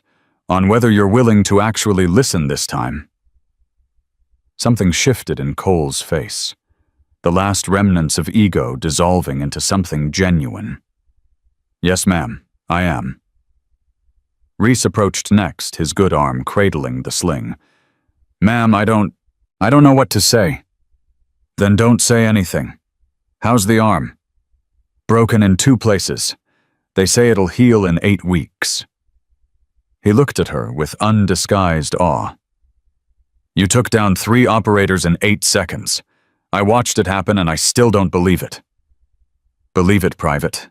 And understand something, what you saw wasn't magic. It was training. A lot of training. And choices made in the moment based on that training. Could I learn to do that? Maya studied his face. Young, eager, full of potential and completely ignorant of the cost. Maybe, if you're willing to pay the price. What price? The one you don't know you're paying until it's too late. Maya's voice softened. Reese, you're a good soldier. You've got instincts. But the path I walked, it takes things from you. Things you don't get back. Think carefully before you decide you want it. Reese nodded slowly. I will, ma'am. The parade ground emptied gradually. Maya stood alone, watching the candidates disperse, feeling the weight of what had just happened settling onto her shoulders. Harrington appeared beside her. "How do you feel?" "Exposed. Terrified." She paused. "Relieved." "The relief is the important part. You've been carrying that secret like a disease. Now it's out. Now you can breathe." These candidates, they're looking at me like I'm some kind of legend, like I'm not human." "Then teach them otherwise. Show them that legends bleed, that the best operators are the ones who understand their own limitations." Maya looked at her wrist. The mark seemed different now, less like a brand, more like a badge. "What about the men who attacked my team, the European operators?" Harrington's expression darkened. "They've been detained pending investigation. Their commander and I have already had a conversation about acceptable training boundaries." "Were they testing me, specifically me?" "Yes." "Why?" Harrington was quiet for a long moment. "There are elements within our intelligence community who believe Shadow Viper should be reactivated, that the current threat environment demands operators of that caliber again." Maya felt ice form in her stomach. "And I've spent 10 years trying to bury that program. I have no intention of resurrecting it." His eyes met hers. "But not everyone agrees with me. Some people saw your performance last night and got ideas." "What kind of ideas?" "The kind that would pull you back into a world you escaped. The kind that would turn you into a weapon again, instead of a teacher." Maya's hands clenched at her sides. "That's not happening." "No, it's not. Because as of this morning, you're officially assigned to my command. Anyone who wants access to you goes through me first." Harrington's voice hardened. "And I have very strong opinions about who gets that access." "Thank you, sir." "Don't thank me. Just do the job. Teach these candidates what you know. Help them become warriors instead of weapons. That's how we prevent Shadow Viper from ever being needed again." 3 days later, Maya stood in front of her first class. 24 candidates sat in a classroom that had been converted into a tactical operations center. Screens displayed maps, after-action reports, operational footage from missions that had been partially declassified for training purposes. Cole sat in the front row. Reese was there too, his arm still in a sling. The others were a mix of Ranger Special Forces candidates and Naval Special Warfare personnel. All of them were watching Maya with the intensity of people who knew they were about to learn something important. "Lesson 1, Maya said. Her voice was steady, controlled. The voice of someone who'd done this before, even if she hadn't. The difference between completing the mission and doing the right thing. She picked up a marker, wrote on the whiteboard behind her. Sometimes they're the same. Sometimes they're not. Learning which is which will save your life. Or your soul. Preferably both. A hand went up. One of the SEAL candidates.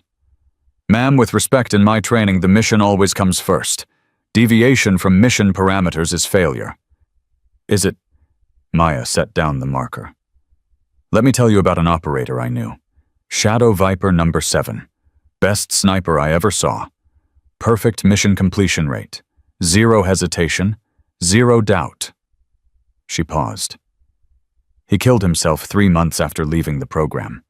Put his rifle in his mouth on a Tuesday morning because he couldn't live with what he'd done. Couldn't reconcile the person he'd been with the person he wanted to be." The classroom went silent. Mission success doesn't mean anything if you can't survive it. And I'm not talking about physical survival.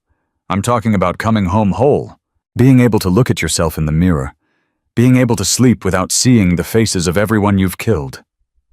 She moved to the front of a desk, leaned against it. "I've completed 41 operations. I've killed people in ways that would give you nightmares. I've done things that will never appear in any report because they're too classified to exist." Her voice dropped. And the operation that changed everything, the one that made me who I am now, was the one I supposedly failed. Cole spoke up. The Syrian extraction. The family you saved. Yes. By every tactical measure, it was a disaster. The primary objective died. The intelligence was lost. I violated mission parameters at every level. But the family lived. The family lived. Maya straightened. And that matters more than any intelligence report, more than any mission success metric. Because at the end of the day, we're not fighting for abstractions. We're fighting for people. Real people with real lives who deserve to exist. The SEAL candidate raised his hand again. How do we know when to deviate? When to choose people over parameters? You won't know. Not until you're in the moment. Not until you're looking at a choice that has no good options. Maya's eyes swept the room. What I can teach you is how to think, how to evaluate, how to make the best decision possible with incomplete information and live with the consequences. She turned back to the whiteboard. The next 8 months are going to break you. Not physically, that's the easy part. Mentally, emotionally. I'm going to put you in situations where there's no right answer, where someone dies no matter what you choose. And you're going to have to make the call anyway. Why? Reese asked quietly. Maya looked at him. Because that's what real operations are. Impossible choices with permanent consequences. And if you can't handle that in training, you definitely can't handle it in the field. She wrote another phrase on the board. The cost of getting it right, and the cost of getting it wrong.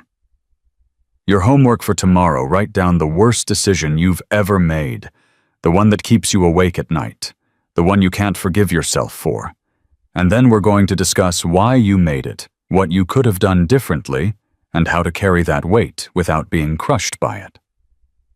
The class shifted uncomfortably. This wasn't what they'd expected. Dismissed.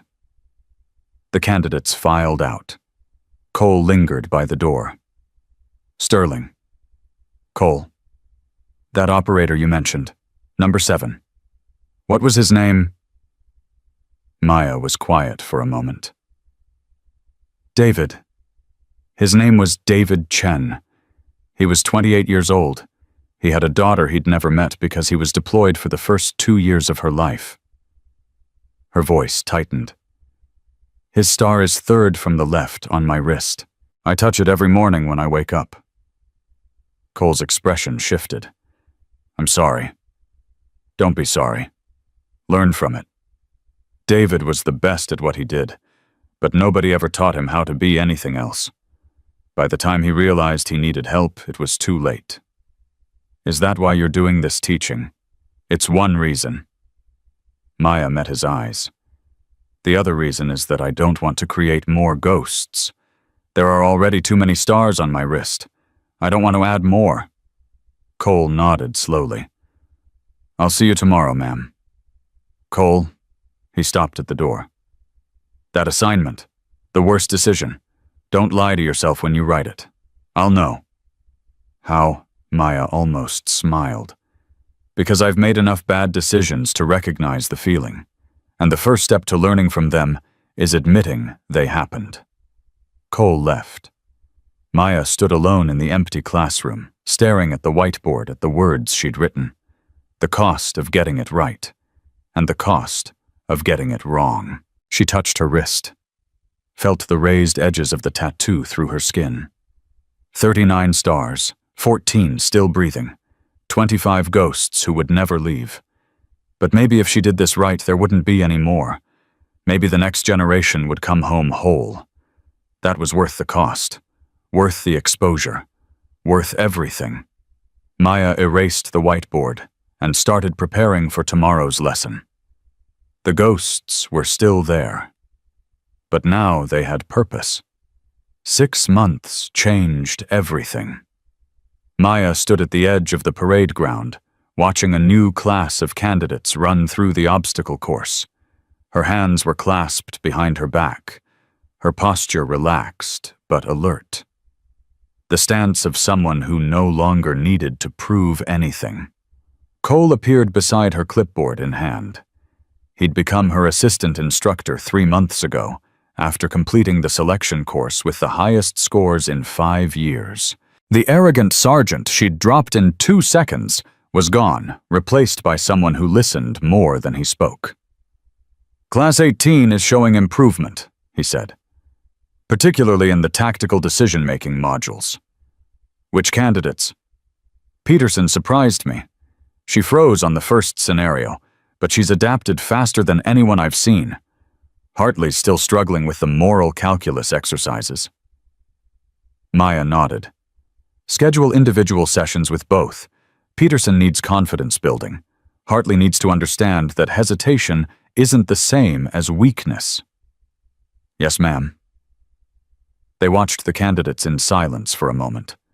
One of them caught Maya's attention, a young woman, 24 years old, former military police. She moved through the obstacles with efficient grace, never wasting motion, always calculating the optimal path. "That's Rodriguez," Cole said, following Maya's gaze. "First week. The others underestimated her." "I noticed. She dropped Sergeant Morrison in CQC training yesterday. 2.3 seconds. Textbook momentum redirect." Maya felt something shift in her chest. A recognition she couldn't quite name. "Where'd she train? File says Standard Army Combatives, but that's not where she learned what she did yesterday." "No, it's not." Cole was quiet for a moment. "She reminds me of someone."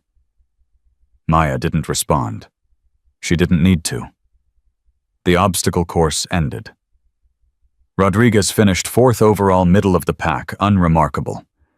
But Maya had watched her hold back, had seen the moment she'd calculated exactly how fast she could go without standing out. Classic shadow viper behavior. Blend in. Don't draw attention. Assess the environment before revealing capabilities. "I want her file on my desk by 1400, Maya said. "Yes, ma'am." Cole left. Maya continued watching the candidates gather their gear, her mind running through possibilities she didn't want to consider. Harrington had promised Shadow Viper was dead, had promised no one would be recruited again. But promises were fragile things. And the people who'd wanted to reactivate the program, the ones who'd sent those European operators to test her, they were still out there. Still watching. Still waiting. Maya touched her wrist. The mark pulsed with remembered pain. If Rodriguez was what Maya suspected, there were conversations that needed to happen. Questions that needed answers. And possibly a confrontation that would change everything again. The afternoon sun was setting when Maya knocked on Harrington's office door. "Enter." He was behind his desk reading reports. The same position she'd found him in 6 months ago, when he'd offered her a choice that had redefined her life. "Sterling, sit down." Maya sat. "I need to ask you something, sir." "About Rodriguez." Maya's eyes narrowed. "You already know." "I know everything that happens on this base." Harrington set down his pen. "And I know what you're thinking. You're wrong." Rodriguez isn't Shadow Viper. The program is dead.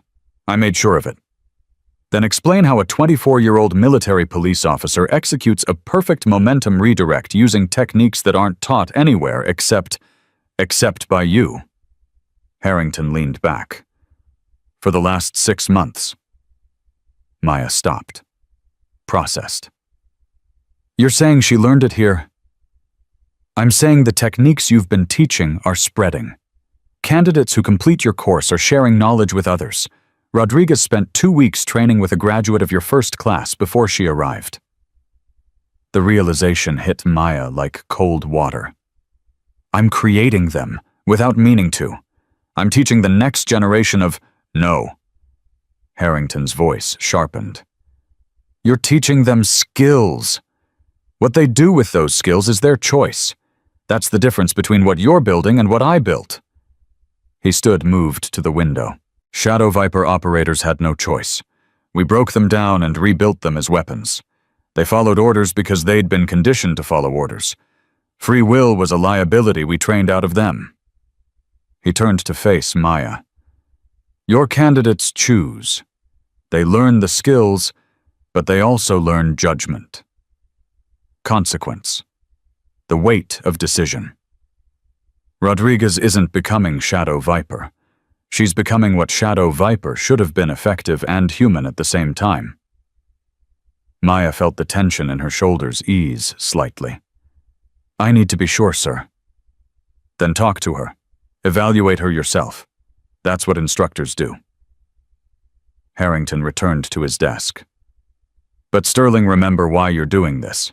Not to prevent the next generation from being capable, to prevent them from being destroyed by that capability. Maya nodded slowly. Yes, sir. Dismissed. She found Rodriguez in the equipment shed, cleaning her rifle with methodical precision. The younger woman looked up as Maya approached, her expression carefully neutral. Ma'am? Rodriguez, walk with me. They moved outside, away from the other candidates, toward the empty parade ground. The sun had fully set, now stars beginning to emerge against the darkening sky. You held back on the obstacle course today, Maya said. Rodriguez's step faltered almost imperceptibly. Ma'am, you could have finished first, maybe second. Instead, you finished fourth, deliberately unremarkable. Silence. Rodriguez's jaw tightened. I don't know what you mean, ma'am. Yes, you do. Maya stopped walking, turned to face her. Where did you really learn to fight? Rodriguez met her eyes. Something shifted in her expression, a calculation, a decision. Master Sergeant Chen, ma'am. Before he was KIA, he ran an unofficial training program at Fort Hood. Selected personnel only. Off the books. Maya felt the name hit her like a physical blow. Chen. David Chen. Shadow Viper number 7. When was this? 3 years ago. I was 19. Fresh out of MP training. He saw something in me and offered to teach me. How long did you train with him? 8 months. Then he deployed and— Rodriguez's voice tightened. I heard he died 6 months later. They said it was a training accident. Maya's heart was pounding. David had been training people, passing on Shadow Viper techniques before he died, building something of his own. What exactly did he teach you? Movement, assessment, decision-making under pressure, how to read a room in 3 seconds, how to neutralize threats without killing if possible. Rodriguez paused. He said it was important to know when not to use what he was teaching, that the skills were only half of it. The judgment was the other half. Maya felt tears threatening. David had understood. Before the end, before the darkness took him, he'd understood what Shadow Viper should have been, and he'd tried to build it himself. He talked about you, Rodriguez said quietly. What? He never used your name. But he talked about an operator who'd made the right choice when everyone else would have made the wrong one. Said she was the only one who got it right. Rodriguez's eyes met Maya's.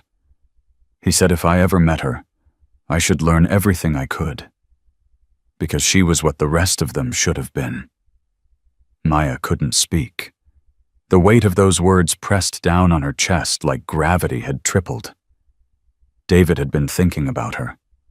In his last months, he'd been trying to create what she represented, trying to pass forward the lesson she'd taught without knowing she'd taught it. Why are you here, Rodriguez? To finish what he started, ma'am. Rodriguez's voice strengthened. He believed operators could be effective without being destroyed, that the skills could be taught without the damage. I want to prove he was right. Maya looked at this young woman the same age she'd been when Harrington recruited her and saw something she hadn't expected. Hope. Not the naive hope of someone who didn't understand the cost. The hard, informed hope of someone who'd seen the price and chosen to pay it anyway. Chen was right, Maya said finally. About all of it. The skills are only half.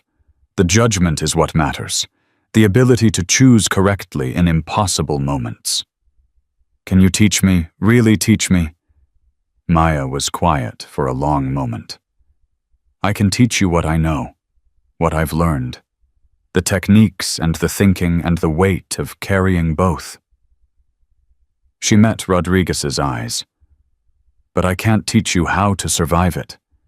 That part you have to figure out yourself. I understand. No, you don't. Not yet. Maya's voice softened. But you will, if you're willing to do the work. I am. Then report to my office at 0600 tomorrow. We start with the basics, not the fighting, you've got that. The seeing, learning to read situations before they become problems, learning to prevent violence instead of just responding to it. Rodriguez straightened slightly. Yes, ma'am. And Rodriguez, ma'am, if you ever feel yourself becoming something you don't recognize, tell me. That's not weakness. That's the most important skill you'll ever learn. Rodriguez nodded. Something in her expression said she understood exactly what Maya meant.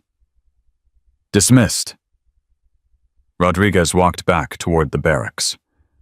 Maya watched her go, thinking about David, about the 39 stars on her wrist, about the legacy she was building without having planned to build it. Harrington appeared beside her. That went well? You were listening. I'm always listening. He paused. David would be proud of what you're doing here. David killed himself because we never taught him how to survive what we made him. Yes. But before he died, he tried to fix it. He trained Rodriguez, probably others. He saw what you represented and tried to replicate it. Harrington's voice softened. That's not failure, Sterling. That's hope. That's one operator's attempt to redeem the program before the end. Maya touched her wrist. 3rd star from the left. I miss him. I know. I should have reached out. Should have tried to help. You didn't know. None of us knew until it was too late. That's the tragedy of what I built. It isolated everyone. Made them think they had to carry the weight alone. Maya looked at Harrington. Is that why you brought me here, to break that isolation? It's one reason. The other is simpler. He met her eyes.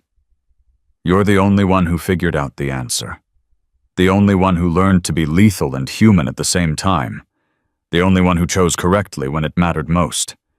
He placed a hand on her shoulder. I didn't bring you here to teach fighting skills. I brought you here to teach people how to survive being capable of violence. That's the lesson Shadow Viper never taught. That's the lesson that could have saved David. And everyone else we lost. Maya felt the truth of his words settle into her bones. I'll do my best, sir. I know you will. Harrington turned to leave, then paused. One more thing. Sir, that letter from Syria, the one the girl sent, I have the original in my office. I thought you might want to read it yourself. Maya's throat tightened. Yes, sir, I would. Harrington walked away. Maya stood alone on the parade ground, stars wheeling overhead, thinking about letters and legacies, and the strange paths that led from one life to another. The next morning, she read the letter. It was written in careful English, the handwriting of a young woman still learning the language. Maya sat in Harrington's office, the single page trembling slightly in her hands. To the person who saved my family, I don't know your name.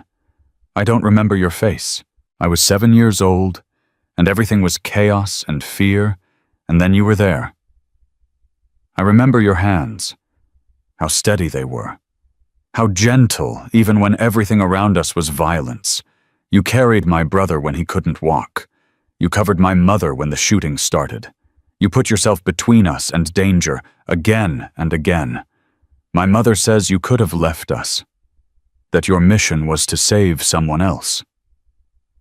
But you chose us instead. I am 16 now. I am going to be a doctor. I want to save people the way you saved me. I want to put myself between the vulnerable and the danger the way you did for my family. Thank you for my life. Thank you for my mother's life. Thank you for my brother's life. Every day I wake up is a gift you gave me. I will spend every one of those days trying to be worthy of it. Amira Hassan. Maya set the letter down. Her hands were shaking. Tears streamed down her face unchecked. All those years, all that guilt, all those nights lying awake, wondering if she'd made the right choice. And somewhere in Jordan, a 16-year-old girl was becoming a doctor because Maya had chosen humanity over the mission. That was the answer. That was the legacy. That was what Shadow Viper should have been about from the beginning. Not the kills, not the missions, not the tactical victories, the lives saved, the futures created, the hope that survived despite everything. Maya carefully folded the letter, placed it in her breast pocket over her heart. She would carry it there for the rest of her life.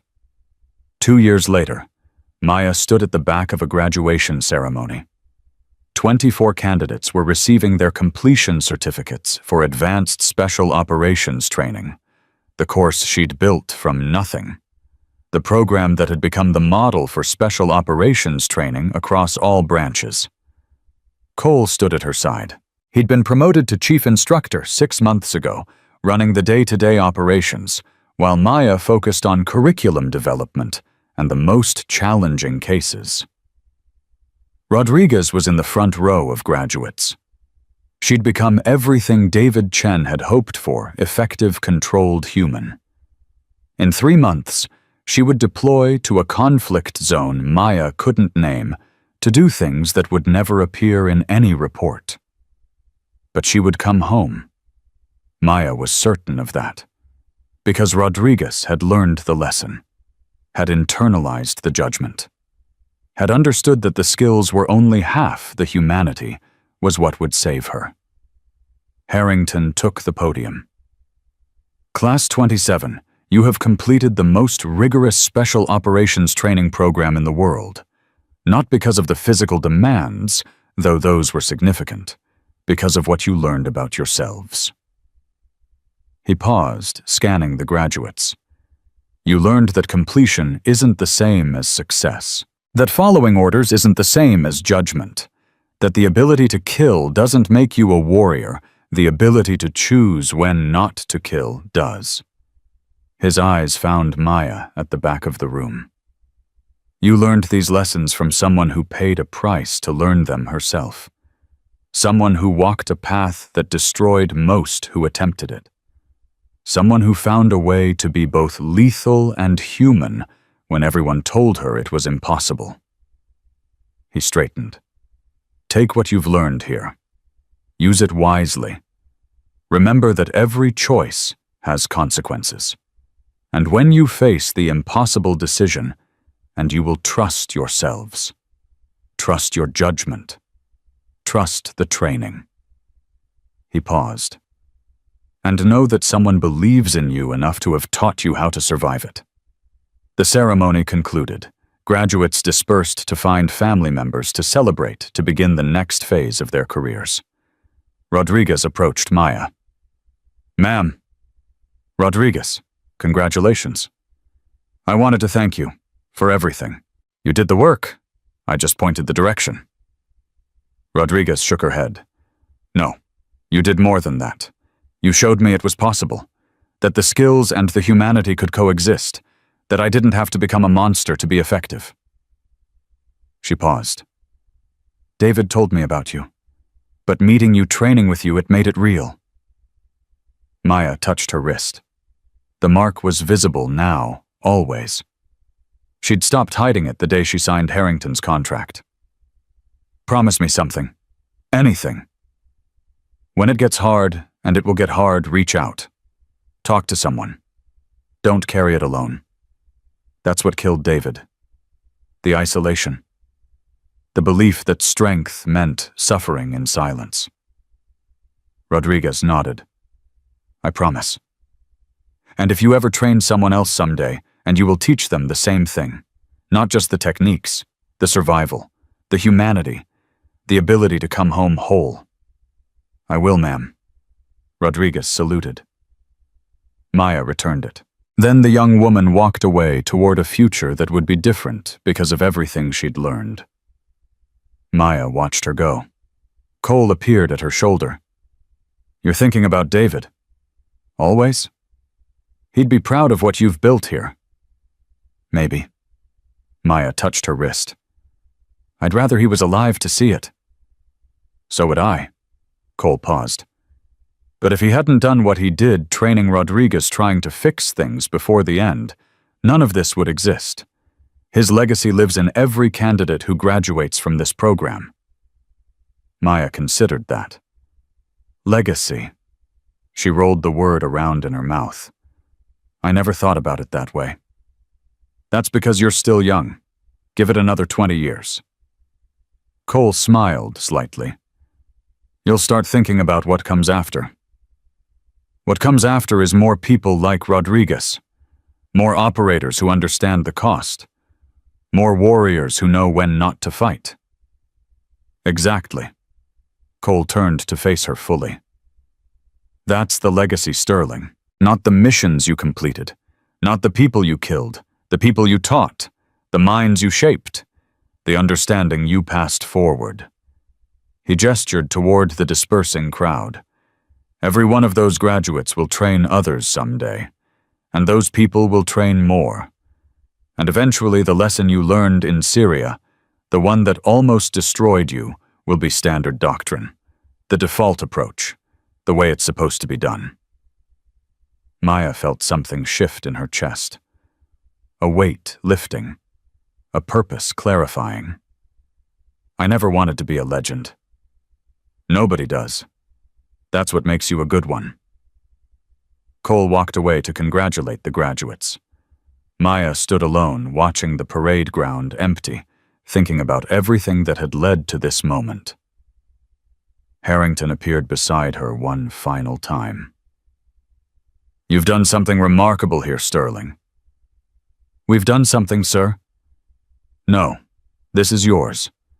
I provided resources and support. You provided the vision, the method, the humanity that makes it work. He turned to face her. I built Shadow Viper to create weapons. You've built something to create warriors. The difference matters. Does it? Ask Amira Hassan. Ask the family you saved in Syria. Ask Rodriguez, who's about to deploy knowing she can complete missions and come home whole. Ask the 100+ graduates who've gone through this program and are serving right now with skills and judgment they wouldn't have had otherwise. He placed a hand on her shoulder. The difference matters, Sterling. You matter. Never forget that.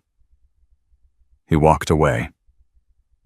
Maya stood alone on the parade ground as the sun set. She touched her wrist. 39 stars. 14 still breathing. 25 ghosts who would never leave. But they weren't just ghosts anymore. They were teachers. Examples. Warnings and inspirations all at once. David had tried to fix things before he died. Maya was completing what he'd started. And somewhere in the future, operators she would never meet would make choices that saved lives because she'd taught their teachers to be human. That was the legacy of Shadow Viper number 17. Not the kills, not the missions, not the scars.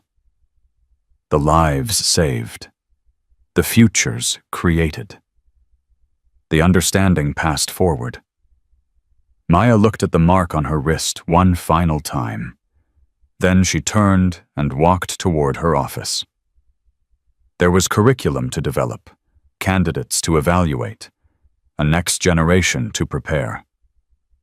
The ghosts were still there, would always be there. But now they had purpose.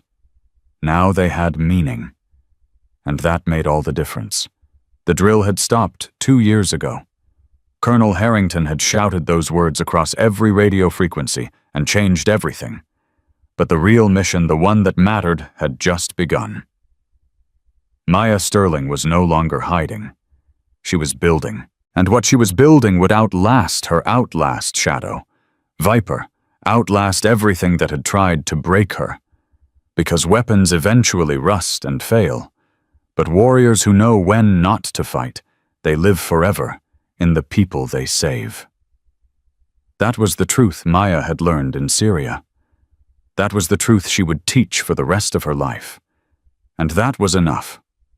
More than enough. It was everything. It was